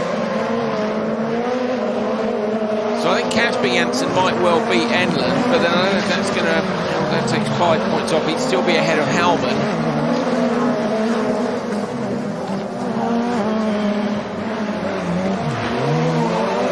He's at 8 tenths up as they cross the finish line last time around. Jansen on Enlund. So for fastest time, as we think it's going to be. Jansen or Matthias Jansen? Matthias Jansen. No, sorry, Kasper Jansen, because Matthias Jansen's already joking. Yeah, and it's Matthias who's the one who's a danger to Enlund. Yeah. So Kasper's coming over the finish line now. Flag for Kasper Jansen, goes fastest. 3:07.0, actually goes a second quicker. Matthias Jansen, goes to 5th. So I think that's going to make Enlund overnight TQ unless somebody does something incredible. Who's in the last one? Annette Boss, Michaela and Ringstrom, and they are not near enough. So yeah, I think it's going to be overnight TQ for Enlund. Well, 1-2 for Enlund Motorsport as well as things stand. Martin Enlund running his own team this year. I was talking to him after Q2 this afternoon, just saying, you know, the whole ethos is that they need to enjoy their weekends. It's all for enjoyment, and obviously you enjoy it a lot more. Kasper Jansen took quite a big hit in the first corner from namesake Matthias, but got away with it. No malice yet again. Managed to get away. Kasper's so used to the car being sideways now after his first season in Supercar Lights, and pulled a really big margin on the first lap. And I love that I know the drivers were all complimenting how well prepared the gravel was, and yes, it's nice to drive on beautifully prepared gravel, like in Rally Finland or the Swedish gravel rallies where the roads are perfectly smooth. I quite like it from our perspective when the gravel gets a little bit more rutted and you see the car moving around a lot more as it's starting to become now. The lights battle is fierce as always. Confirmation of the result from that one. Kasper Jensen ahead of Mattis Jensen. Tony Sornbraun, Emil Persson and Ida Tornholt. Let's have a catch up with Kasper Jensen, shall we? Yeah, Kasper, hello. It's been a good season for you, I think. We've seen improvements all the way through the year. How do you feel about how it's gone? Yeah, I think it's really good this season for my first. Yes, I think so. You've got great car control. We've been enjoying seeing you go sideways, but you're tidying it up as well, and now you're really fast. You're becoming a threat to those top guys. Yeah, it's really nice to go sideways and send it, yes. Yeah, that's what we like to hear. How are you enjoying Arvika? What's this track like to drive? I think I like it, but yeah, it's very special and yeah, it's a fun track and drive. Yeah, it's quite technical. Yeah, I don't know really, but I think so. Okay, well look, we're impressed, so keep sending it. That's what we want to see, mate, and we'll see more of you tomorrow. Good luck. Thank you so much. Oh, that's cool. That's great, isn't it? Kasper Jensen, there we go. I think it's that first time we've spoken to Kasper, I think, this year. Yeah, it is, yeah. Yeah, perfect. Enzo Eid in the supercar, getting himself ready to go. If there was a seating position that typified Enzo's character, that would be it, wouldn't it? You think? Look very chilled. Yeah. He is pretty chilled, That man's pretty chilled as well, isn't he, Anton? Yeah. Super chilled Anton. Philip Gurman. These are just pictures from just a few Sits moments close to the ago. wheel, Philip, doesn't he? Yeah. Johan Kristoffersson, 3-time World Rallycross champion and very nice bloke. And very funny. Oh, he'd kill you. He's so funny. He's very funny. Right. Annette Klev, Foss, Vakela and Ringstrom. I think Annette Klev potentially has the pace to do something good in this session, but it won't affect the overall standings because at the moment Annette Klev's P17, Foss P18, Vakela P19. Where is Ringstrom? Ringstrom is P15. Yes, and none of these guys are in any danger of taking away the TQ spot. But there'll only be 2 semis, so this is a battle for the top 12, of course. Yeah, getting in. 2 sessions still to go, 1 tomorrow. Check the weather, Hal. Have we had a very British weather report on tomorrow at all? No, not yet. Just going to have a little look now. Opening up the classically reliable iPhone app. Mind you, better than George McGuinness's 2% chance of rain yesterday when it absolutely hammered down, wasn't it?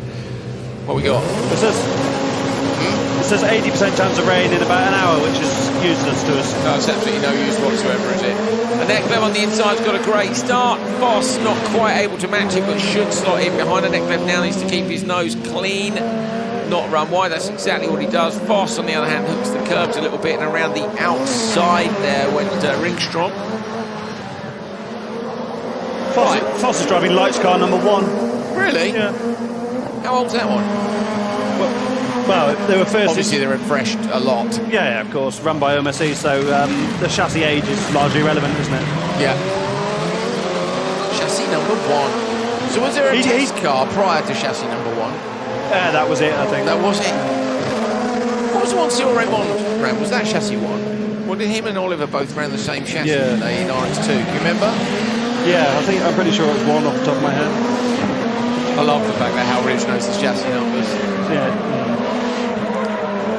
I don't know if it's something to be proud of, to be honest. It's been a long day. It's been a long day. It's quite weird, actually. I think this is more tiring for everyone, us included. The breaks where you stop and then come back. And the drivers were saying yesterday, Cabot, the quick fire weekend where it's like bang, bang, bang, session, semi-final go. And now this weekend it's like Q1 yesterday, 2 and 3 today, 4 semi-final tomorrow. That's more tiring for them. Yeah, I think just having to manage your emotions and the adrenaline levels consistently is really rough. Yeah, really hard. Yeah. I think when people see Rallycross, again, question for you, Cam, really, I mean, how races as well, even I do occasionally, Hal's driven more supercars than most people, just because he's a real rallycross legend. I think people assume that you don't need much fitness because the races are short, and that is not the case. That is not the case, no. A lot of it comes down to just stamina, like mental stamina, and I found that the best way to train that is either through driving or through cardiovascular exercise. Really? You got to stay sharp mentally, even in extremely hot cockpits or intense situations. And the best way to do that is have your heart and your breath controlled. So put yourself into a situation. So do a lot of CV. What sort of CV stuff do you do? What do you like to train with? Well, I like to do like 5K runs and stuff like that. I also do a lot of trail running because I don't enjoy treadmills so much. Probably it was a bit of a spin for Kayla, I think it was. Yeah. Yes, it was. Yeah, I occasionally like a run, but I'm older than you and my knee's playing up now, so I'm more of a swimmer and a cyclist. But okay, so you like a 5K? I do, yeah. What sort of pace are you on a 5K? But it's something horrendous. Well, I go for the sub 20. So. Oh my God. I was so proud of myself last year when I got a sub 25. I was always around the 26, 27. I was like, I'm going to go for a 25. It was in lockdown, so I was running twice a week and I got down to 25. And now I hear, and then who is it? Sandell did a sub 40 10K. Yeah, I mean he's an animal. Oh, he's a weapon, isn't he? Yeah, he for loves sure. it. Yeah, he does. He loves that stuff. That's impressive, though, mate. And so here we go over the line. Ringstrom's going to take it, and the time is down in P14. So I think we'll just have a look at the points later and figure out where they are in terms of the top 12. So you're feeling ready for Nitro. Other than the car, you'd like a bit more time in the car. Yeah, I mean I'd always want more time in the car. Yeah, who wouldn't? Yeah. We can hear a supercar right outside the car. Yeah, well, hold on a second. I had to reset. Let me listen to that rip across the pre-grid area. No, but I'm really excited for Nitro, and I'm really hyped on the Audi, too. I mean, that car is so cool. It really is. Yeah. Oh, that's going to be awesome. It's going to be really cool. Really cool. Can't wait. Okay, so we are heading towards Supercar. Once we've got these lights of our replays, we can hear. I don't know if you can hear at home. I assume you probably can over our microphones. You can hear in the background the Supercar pre-grid starts. Ooh. Doesn't look like enough contact, does it, to do that? Unless he's broken something in the contact. Broken a front shaft. Yeah, I think you're right, Andrew. I think it's broken a front drive shaft, and then the power all ends up in the rear, or a front steering arm or suspension arm. We'll see now as the car rotates around. Is the other one moving? It is. Well, that was the nature of that corner. He's slotting a lot to begin with, so the rear's already unloaded. And then once you have that abrupt contact in the front, all it does is shove the rear even more. Thank you, Cabot. There we go. There's a proper answer, Mega. Ringstrom from Netclev, fast, and Bakayla a DNF. But then there must have been something wrong with DNF. I mean, we'll go and ask him later. He stopped, didn't he? Here we go. Intermediate standings ahead of the final round. Round 3 of qualifying. Enzo Weed. Look at that. So we were told Enzo was top of the table after Q2. And we were like, that can't be right. And then, of course, everybody in the quick race had gone out early. They'd gone out in the wet conditions, hadn't had a good run, and Enzo had won the session, and he's equal on points with Kristoffersson. 83 points each, but Eid gets it because he was quickest in the latest session. Markland is right there. He's just a point back. So this couldn't be closer, really. Anton is a class act anyway. Yeah, I told you that I thought he's one of the most underrated drivers in the sport, and you said I said that about most people. So but that's because you know so much about so many drivers. There are a lot of underrated drivers, aren't there? Yeah, but Anton's done some mega stuff, hasn't he? And had some brilliant teammates, and he's never embarrassed him. No, he's always been there or thereabouts.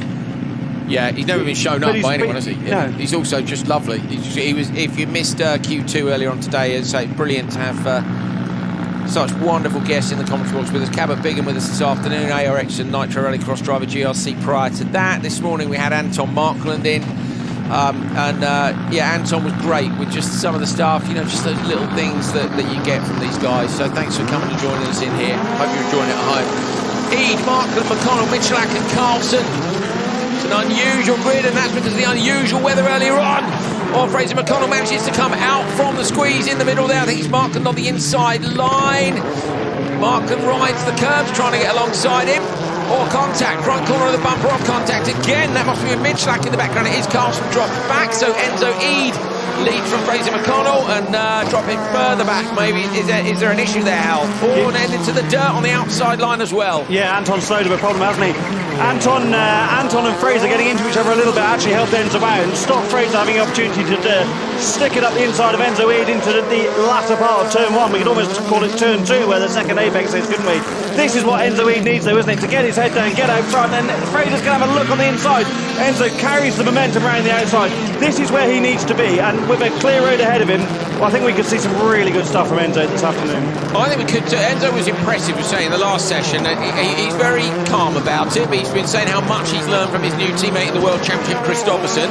I also think we need to see, we've seen a few mistakes this year where things haven't gone his way. It's good for him to have a bit of pressure from McConnell, because last time there was no pressure last time, it was just a clean run to a quick time. Now it's a run with McConnell right behind him. And nothing, I don't want to jinx him, of course, but Fraser was all over him in the last corner there. He's just doing his own thing. I mean, you're not looking in your mirrors constantly either, so he'll know he's there, but he's gapped him a bit on that last time around, hasn't he? So Fraser McConnell was told off by Andreas Eriksson for being too sideways in the last corner after that last run. That was what all the arm waving was about. So I went to Andreas, I was like, what were you saying to Fraser? Because I waved my arms in his face. I think that's an absolute case of do as I say, not as I do. Yeah, probably is actually, very much. But yeah, he was saying, he was like, you're losing too much time in the last corner. He said, I want you tight and tidy and on the inside. Carlson's going well here as well. McConnell, of course, fighting Evshin for P2 in the standings because Niklas Gronholm isn't here this weekend, and at the end of qualifying, basically, McConnell and Evshin will pass Niklas for P2 and P3 in the standings. They've got to split the strategy here. Fraz is going to do well to stop that, because I think he was going to go Joker, but has done well to get that car stopped, Hal, and got it turned in on the standard line. Enzo really close to the barrier on the outside of the Joker exit as well. I think it was a late decision for Enzo as well. Whether he chose to jink in late or whether the spotter told him late, we can't tell from here, obviously, can we? But a late decision from Enzo. Fraser did really well not to lose any time by staying on the main lap. Yeah, exactly. And I think Fraser was getting, basically, Fraser's probably had the cool alternate. Whatever they do, as you said earlier, how you do the opposite. And then when that didn't happen, we should have been quiet for the wastegate again, shouldn't we? You can just hear the wastegate on the way down the hill. Go on. You can see how much more pace they're carrying in the dry now. That little kick over the top of the hill. They're actually getting air there for Fraser McConnell. Andreas Eriksson's on the radio. Joker, Fraser. Here we go. Fraz into the Joker lap now. Enzo Eid on the inside. Fraser's half spun in the Joker, and that's a bit of a nightmare behind him. Here comes Carlson. Fraser drives straight over the gravel trap. That might not go down too well. Over the line. McConnell is ahead of Mitchlack and ahead. I think Fraz might get done for crossing the gravel trap in the Joker there, Hal. What do you think? Because he would have been in a position back if he hadn't done that, in my opinion. Yeah, I think you could well see that being reversed, couldn't you? Because there was no attempt, made to take the proper line. But that didn't. The Joker lap didn't go well there. So there we go. I'm made up for Enzo that to be in that race as well as when he drove on his own earlier on and put behind him the difficult year he's had in RallyX Nordic.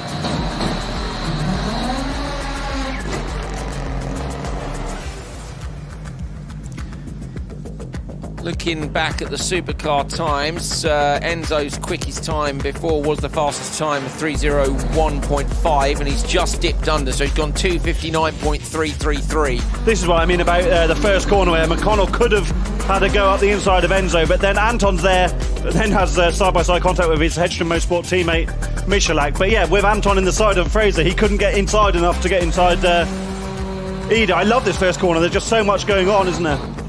Certainly is. This has got. Do you think this is the driest conditions we've had for supercar? The driest, most consistent. It must be. We? Yes, we can. Seen Christopherson have a dry run, haven't we? 100%, yeah. But some of these guys had a semi-dry run this morning. That was I've never seen a track dry so quickly as it did. It was weird, wasn't it? Yeah, and Fraser was all over the back of Enzo there. This is Fraser's Joker lap, so he gets it turned in. He's just I think it's just too much entry speed, isn't it? So he's got it. There's the reaction of Andreas stuck Eriksson. in the gravel on the outside. Well, that's a pretty tame reaction from Andreas Eriksson. I would have thought we would have felled some trees or something with not being too happy. He wears his heart on his sleeve, doesn't he? Yeah, he does, and fair play to him. We need characters in this brilliant sport. Anything on the screen about McConnell at all? Still P2 at the moment. What I think the most they would do is drop him behind Anders personally, but they might not. They might just go no. He's also lost so much time that yeah, maybe it's like you've already punished yourself, don't worry about it. I quite like the fact he just dropped the clutch and launched it across the curb there. Last race is going to be brilliant, by the way. The last race of the day is going to be amazing. This one should be good, but I've just had a little glance down like the last race. It's like fastest last, though. Yeah, it is literally fastest last, isn't it? So yeah, stay with us. 2 races to go.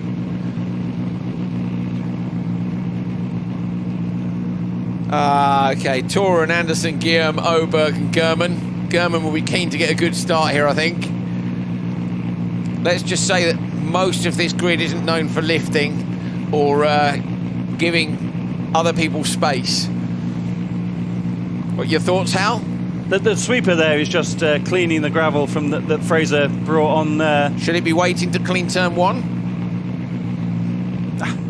Difficult to say, isn't it? Maybe. There's a lot of people with... the thing with the order being so mixed up is that these guys are all in with a semi-shout at the moment, Yeah, so you're going to go for it, aren't you? Yeah. You're going to pour Lars Anderson. And there's a lot of time to get the car sorted for tomorrow as well. So Hal is calculating in his head as a driver. He's like, it's time to fix the car. I want to make the semis. We might as well go for it.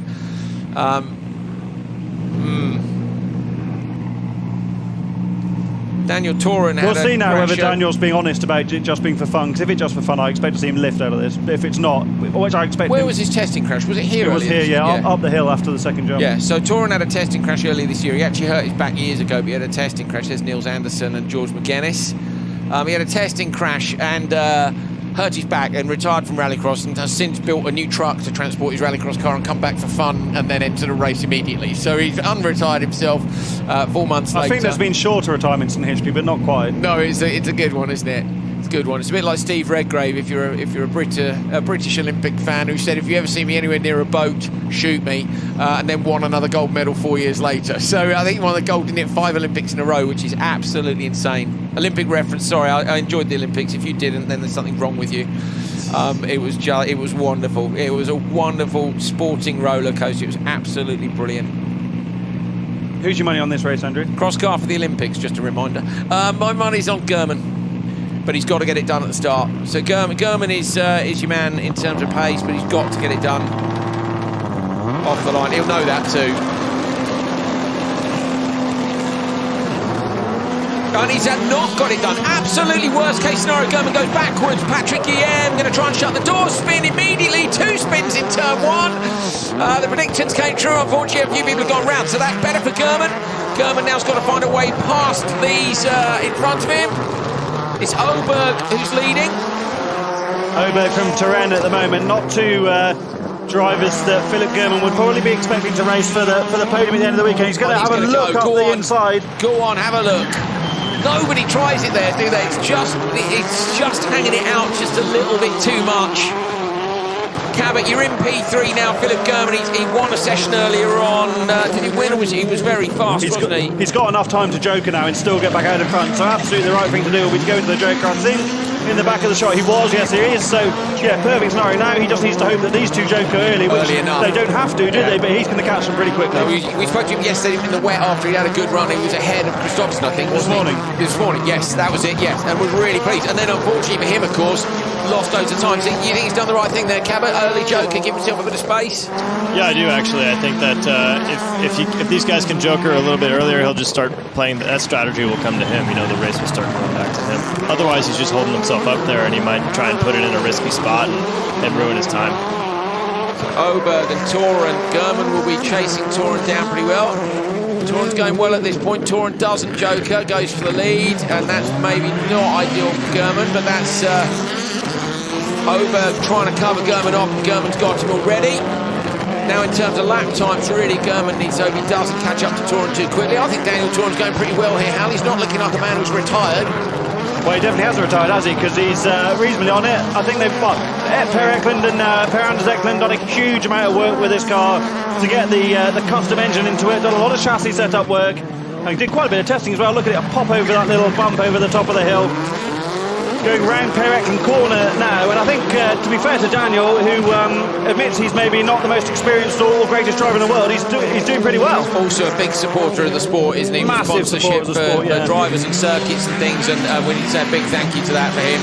I know he works really hard. They make I don't know what you call them, attachments for excavators, don't they? So buckets, I think they're called for the front of excavators.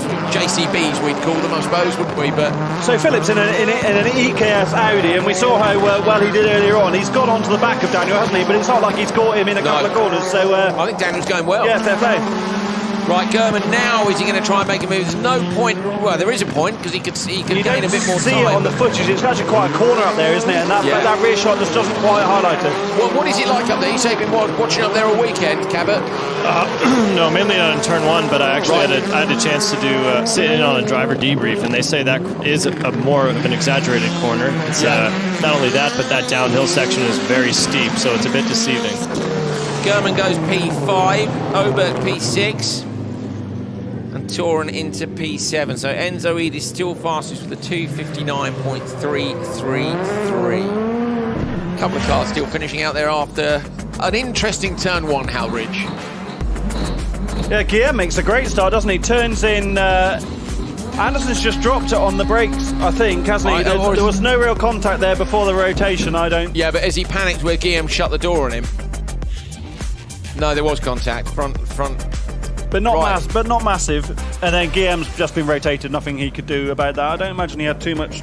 Have a look on the drone. Look, these shots. Look at that. Yeah, Anderson was already locked up and rotating the car before they made the contact. Toren lucky to get. I was going to say, Toren up the inside, wasn't it? And the Oberg around the outside. That was a good run from Oberg as well, who we have to remember is pretty inexperienced in a Rallycross supercar. Yeah, good on him. The Hedstrom's guys have got their work cut out this weekend, haven't they? We're fronting 5 cars. I said to Peter before, is that enough now? He said, yeah, no more. Do me a favour, have a word with Peter about liveries. He's one of those blokes who loves all the cars to look the same. And do you remember, where was it, Hollius, was it, where all 3 were in the same, and we got a long shot, tiny monitor in the commentary box. I had absolutely no idea who any of them were. It's nice when you're watching it on a 50-inch screen at home. I can assure you. 3:05.5, Oberg, Toren, Guillaume, Anderson. 1 race left to go. And it's fair to say, I think the fastest time of the session could come from here. Enzo Ede's done a 2:59, so he's dipped under, but we haven't seen any of these guys in full send and full dry. Peter stalled on the line last time, and because the car's so new to him, he had no idea what buttons to press. He's looking at the steering wheel, looking at the dash. How to restart it. Yeah. So, because it's all a process, isn't it? And the reason he hit it here is to learn, how the car operates in those scenarios. And be ready for next weekend. He wants to go and debut his new Hyundai that he's bought from GRX in the World Championship. This is his debut in competition. But it is Kristoffersen, Evsham, Hedstrom and Ericsson. Final race of Saturday here at Arvika. Good start on the inside line by Johan Kristoffersen, also by Evsham. Moves across contact with Hedstrom, all 4 cars wide.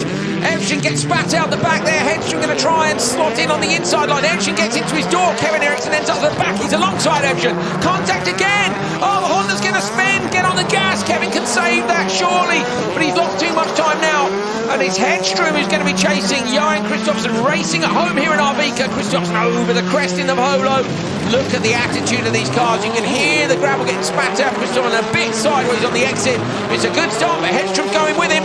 Absolutely, he is, isn't he? Remember, Johan Kristoffersen's battled Nicholas Gronheim in an almost identical Hyundai all year for this title battle. Nicholas not here this weekend. Peter, pretty inexperienced in this car, but he has so much experience of Swedish Rallycross under pressure from Sondre Evjen. Evjen got a better exit, didn't he, from that hairpin? That hairpin's so tricky, Hal, you've got to be patient in there, and maybe Hedstrom back in Fiesta mode. He said yesterday, I'll drive the car too sideways, I've got to tidy it up. And again, that's what he's here for this weekend, but he's got to get it done. Look at the time he's dropped to Kristoffersen. Proper Rallycross first corner there, wasn't it? A real scrum for track position, but nothing, nothing bad, nothing untoward, just a real side-by-side action. Johan Kristoffersen really moving the car around. I was just about to say, I love when they come over the crest, you can see they're just holding it, just a little bit of angle on it, a little bit of brakes, and then off the brake, get the weight to come back and flick it in. He's a perfectionist, isn't he? But he can't fail to be enjoying driving the car either. There's camera angle on the inside as you see the car come in, just all backed in, and then you hear the turbo whistle up, spooling away.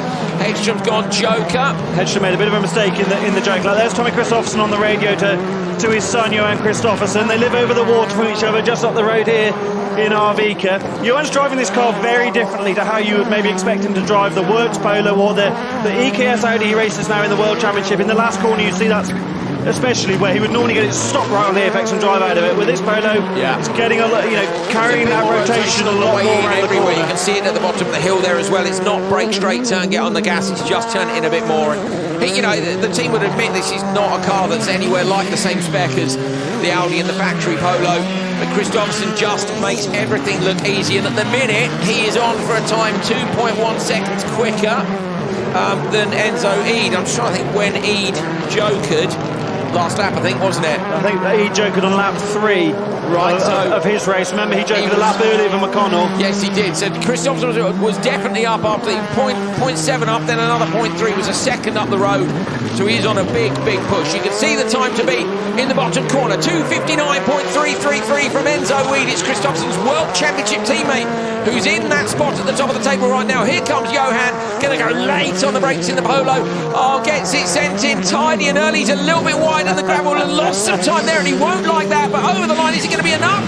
It is. It's easily enough. 2:57.233. Kristoffersson goes top of the table. Evshan and Hedström slot in behind Enzo Eid. So that is a great job by Enzo Eid, but it will be Kristoffersson who will take the TQ spot. They were equal on points when they came in here. So Kristoffersson going to go to the top of the table with his World Championship teammate, but a rival this weekend. Friendly rivalry, but they're in separate teams this weekend. And Eid will be P2 as we head into Sunday for Q4, the semi-finals and final. I didn't see that contact on the way into the first corner. Kristoffersson got lifted up at the rear, didn't he? Great start from Kevin Eriksson, but had just nowhere to go. All the cars ran wide. Then Kevin's going to have a look past Sondre Evian. They've had side-to-side contact. Kevin has a massive tank slapper. Yeah. Yeah, Kevin was a bit unlucky there, wasn't he? I know they're playing around with the settings on that car all weekend. Oh, Johan, it's just a slight wheel ride up Evshan's front right, wasn't it, from the looks of things? Looks like Hedström's in a cross car, just balancing the car on the brakes, watching the brake lights flick on. Yeah, I love this camera angle. Seeing the angle of the cars move is just awesome, isn't it? When you just see someone change their rotation angle just by 10 degrees, and then in Kevin's case by 90 degrees. But I think Evian maybe hadn't appreciated quite how much momentum Kevin was carrying out from wide on the exit of the first corner. Are we going to see that side-to-side contact here? Yeah, we are. Evshan's going to know as well that Kevin's coming back across him, but he knows if he gets through the gap quick. You kind of get this, sixth sense, don't you, for which direction. Well, it's not a sixth sense, you just know. Once you compete a bit, you have a very good idea of where a car's going to go across in front of you, but just occasionally you get a surprise and it comes back a bit quicker. So here, Johan, I think would have liked to have been 2 feet closer, maybe? That was more Larson than Kristoffersson, wasn't it? But it looked pretty epic. Got the job done, though, didn't it? Got the job done. So Kristoffersson will be the overnight TQ, having taken a 2:57.2. That is the fastest time of the weekend. Sondre Evshan, Peter Hedström and Kevin Eriksson. Johan Kristoffersson, you've probably heard the commentators up here just saying you're maybe a bit wide in the joke lap there. We know what a perfectionist you are. We know we can't possibly do what you do anyway, so it's a bit harsh of us to be that critical. How did you feel your performance was in that last run? It was good. To start with the Joker, I think to be really close at the inside in the end of the day when it's so slippery in there, I think it's faster to go and touch the bank and go. No, you see, I knew that must be it. So, but yeah, from there on, I was very happy with the starts. So then I just took it so really careful in T1, and yeah, I was a little bit too careful in T1 maybe for the speed, and then over the jump I took down the speed a bit too much, and I think it was Peter behind me that actually was a bit surprised that I was braking, so he actually touched me a bit in the air, and then I got some sun going into the windscreen exit of T3, so then I was like, oh, it felt like there was a car coming from the inside. So the first half lap was a little bit of, I wasn't comfortable. And from there on, I saw Enzo's time, and I knew that was very, very fast. So I knew that I had to give it absolutely everything, and I really, really did. I had a few mistakes, and we will have to do some tweaks. But I'm very happy to be able to make that run as a P1. Yeah, I'll bet. You've had such weird conditions over the weekend, like this morning. I bet you couldn't believe it when you were sitting on the line and that rain came. And then obviously you had a problem with the steering, I know. But, the next guys, the track was bone dry 5 minutes later and they went 20 seconds faster. It's just not fair, is it? Yeah, I mean, also they drove fantastic, but maybe not 20 seconds faster. But but okay, I mean, I was pretty sure now that it will be a shower for the last heat of the day, so that would be fantastic to then again have a shower. But we was able to drive in dry conditions now as well. So, but yeah, it's been weird because you cannot really dial the car in either when the conditions are changing so much, and the problem I had in the last heat. So. Yeah, but anyway, can't complain because I've driven this car since 2015, so I should know what to do. Okay, so do you know what you're going to do tonight? Is it a couple of little settings, tweaks? What's the weather tomorrow? You live here, tell us. Yeah, I don't know. I think it's going to be quite similar tomorrow. And yeah, I think tonight is not going to be as much work as the guys did yesterday, because today they wasn't finished until midnight, so changing the engine. So very, very happy with the job they done, and the car feels much better today, and a lot more torque in the bottom end. So very happy with that. But of course we still have to work because we know the guys behind are hunting. All right, awesome. Well, it's your World Championship teammate Enzo Eid who's actually in P2 in the standings, so you have to get stuck into him tomorrow, Johan. Are you guys going to be nice to each other? No, I think it will be. We will race hard and fair. I think I'm 5 points ahead of him, so yeah, we will do our stuff and try to keep it clean. I think both of us want to have a good result. So, but it's easy to stand here the day before without the helmet on to say we're going to be nice and easy. So let's see tomorrow. We're looking forward to it, mate. Have a great evening. Well done today. Thank you. Johan Kristoffersen there with a great time. Interesting, isn't it? He said Enzo's time was really strong and I knew I'd have to work hard to beat it. He did, and he got it done. Few little mistakes. I love the fact we're wrong about the joke. I mean, we should have known, shouldn't we? Yeah, of course, and he knows that we know we're wrong as well. Of course he does. A little stab. And when he says 20 seconds, I say it's about 20 seconds up the race. So I don't think it's quite 20. He will know that it's 14.3 seconds. Yeah. But just the smile on his face. He loves this. We love this, but he's as much of a nerd, a geek, or whatever as anyone else. And the buzz he's getting, he doesn't need to be here. He's a triple world champion. He doesn't need to be competing. But this is his love. This is his life. And he gets a massive buzz from extracting the maximum from what he's got there.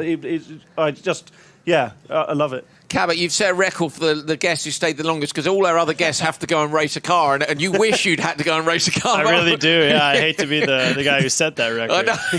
That's no good, is it? We'll see if we can line a station wagon up for tomorrow. What's your thoughts on that session? And Johan Kristoffersen, I don't think you've competed against Johan, have you? I have not, no, but he's definitely an inspiration to me, trying to maximize on every corner he possibly can, being a perfectionist, and then obtaining that many championships. It's best rallycross driver in the world. I think he's the benchmark at the minute. I would say so, absolutely. Yeah. We'll have to try and persuade him to come and do some Nitro at some point, won't we? We'll have to try. I don't know. Well, maybe we don't want to try it too hard. Let me get one or two, maybe, and then we'll bring them over. Cabot, thanks so much for joining us, mate. Really appreciate it. Yeah. Hal, nice one. Cheers, mate. 11:30 tomorrow for Q4, and then we're going to be doing semi-finals and finals in our last show. We're even going to show you 3 races from the Swedish Championship. I think their finals are going to sneak into that last show, so we'll have a little bit of a chat and a bit of a wrap as a season of RallyX Nordic comes to a close. We've had an absolutely brilliant year, so we've got a couple of session to go tomorrow. We do talk about some interesting things in this conference, or maybe not. So we're going to leave you now, but we'll leave you with a few minutes of some of the random stuff that we've come up to talk about. So sorry about that. See you tomorrow. Straight there. It's going to be completely different. We're just looking down at our monitor. Hal's looking for a pen or something behind us. Don't worry. Nothing like getting caught out live. Well, here he goes. He's putting in half an inch of gravel around the bottom. Let's hope there isn't a strong breeze. You've bought us a gift, and the perfect person is in here for this kind of gift. Oh, yes. This man really likes snacks. So what have you got with you? I have licorice. Oh, nice. I like that stuff. What do the birds do? If any ornithologists out there, is that bird people it is, isn't it? Look at me knowing stuff. What do they do when it doesn't get dark, mate? This is why we need to plant a tree for all this lovely paperwork that we've got here. Not quite as tall as Johan, are you? I'm taller. I was from beginning, but... Really? Now this thing. What are these? Delicious is what they are. They are. There he is, your man's back. Digging holes and putting in the bollards. You know, they all have a little sing, don't they? And then they have a sleep for a bit. Terribly confused, I imagine. Well, you must be knackered, mustn't they? When they're all Balls of weight flying around, wondering what on earth's going on. I mean, it's confusing enough for us. Crosscar, no, that's not the one. Supercar Lights. What did you want to know, Hal? I already know. He was 4th in qualifying, Olofsson. I hate Hal Ridge. Well, no, I did. I really... Thanks, mate. Do you know what? He's made it work. How's he done that, Hal? It's witchcraft. He's a Finn. If you want to win, get a Finn.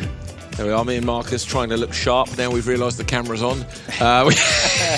We're all like this on the desk. I tried to look sharp. Sometimes wait for the tourist ships to come in. Yeah, nice. Oh, mega. And I must say, like, this is the future. Like, coming here to the studio, bring your snacks. sponsors, snacks. That's awesome. They're gonna love you for this. And yeah, hey guys, just pay out. You know? Hal, this is the longest break we've had all weekend. What do you want to do? Crikey. Should we have some lunch? That'd be nice, wouldn't it? Someone's just said beer in my ears. I don't know who it is in the truck, but I think it's just a little bit too early. No, you want to see how you want me to do it again? So it's roughly, but the one that Andreas likes is... That's the one that he really... That's class. You like that one, Yeah, don't you? He does that. He can't figure out how to do that. More bit. Did they catch us? Well, I think we have a new big up. He's coming out sold. He's sold. Sandals Hotel. Oh, mate. Having run, that's the most shovelly sound effect of all time. We should clip that up and use that when necessary. Sell that, couldn't you? We need. I don't know if sound libraries are really desperate for shovel noises, but radio. Yeah, what radio drama? Books. Yeah. I think it's about 10,000 billion calories, but right now it is. That's what we're being told it is. Let's do the diet, no end of good. I've got a hoodie on here. I'm trying to style it out, but I'm not going to lie, it's pretty hot. Basically, I packed for like super cold, raining weather. I looked at the app and it was like, Holly, this is wet. Like all week, like 90% chance of drowning. It looks awful, and so my bag is just full of waterproofs and like puffer jackets and stuff. And yeah, it's hot. I think the back of the grid's been extended out in Neeson since last year. Maybe Robert's planning to take a plane off out of there. It's like one of those walls where you have the jet engines. So you get a little extra boost off the. Well, that's what we assumed. I've never been a fighter pilot. Yeah, what do you think? You reckon if I made an announcement on a plane, it would be calm? Johnson? No, thanks. I can't eat live on air, can I? Mate, I tell you what there's nothing makes Hal crosser than if I call him while I'm eating. So he calls me some mornings, I'm like, I'm in a bit of a rush, mate, I'm just eating some toast. It makes him livid. It's warm. It's warmer than the UK. It's supposed to be like... What happened? I know. There's snow out there and yet it's 20 degrees. I can't get my head around it at all. Luckily, the bars do close, so people have to go home in the end. And I had a conversation with Timmer about Scooby-Doo, the cartoon, and how I was slightly terrified that I felt like it was a bit of a Scooby-Doo type castle we were staying in, and Timmer thought this was the most hilarious thing he'd ever heard. I was making all sorts of jokes about me waking up in the morning with ghosts and so on. What are we doing here? Are we repairing something? Look, there's a man in the top of the excavator. Someone signed that off, you know, now, and but I'll tell you how I approve of that. What do you think?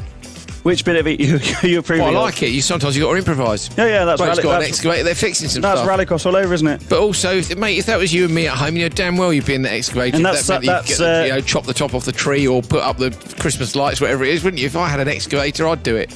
It's brilliant. So if Hal Ridge ever calls you, if you need to get rid of him, the fastest way to do so is to start munching on the other end of the phone. Stop it. It's so unnecessary. Welcome to Geek Club, where two 6'4" men bent over a laptop looking at tenths of a second. Then it poured down for the second race, and we've just had the biggest thunderclap I've ever heard outside the studio. So we've got stuff going on outside. Oh, wow. Yeah, they're fixing the start lights. We've pulled down a cameraman who was up high because of a huge lightning strike very close to the track just recently, and that tends to make cameramen up cranes a little bit nervous, which is fair enough, isn't it? How loud was that clap of thunder just a minute ago? Yeah, it was a big one. Go on, get in. I don't think I'd want to be in the scoop as you reverse through a ditch, but, you know, fair play. One of them's got a high vis on. That must be why it's okay. Finns are brave generally, aren't they? Yeah, they are, definitely. Let's see what happens. There's quite a lot of Nick, glass. Drink. Look, we hope you guys have really enjoyed today. Apologies for the power cut. That someone had to go and buy a massive fuse, or perhaps they just stuck a spanner in the fuse box. I don't know.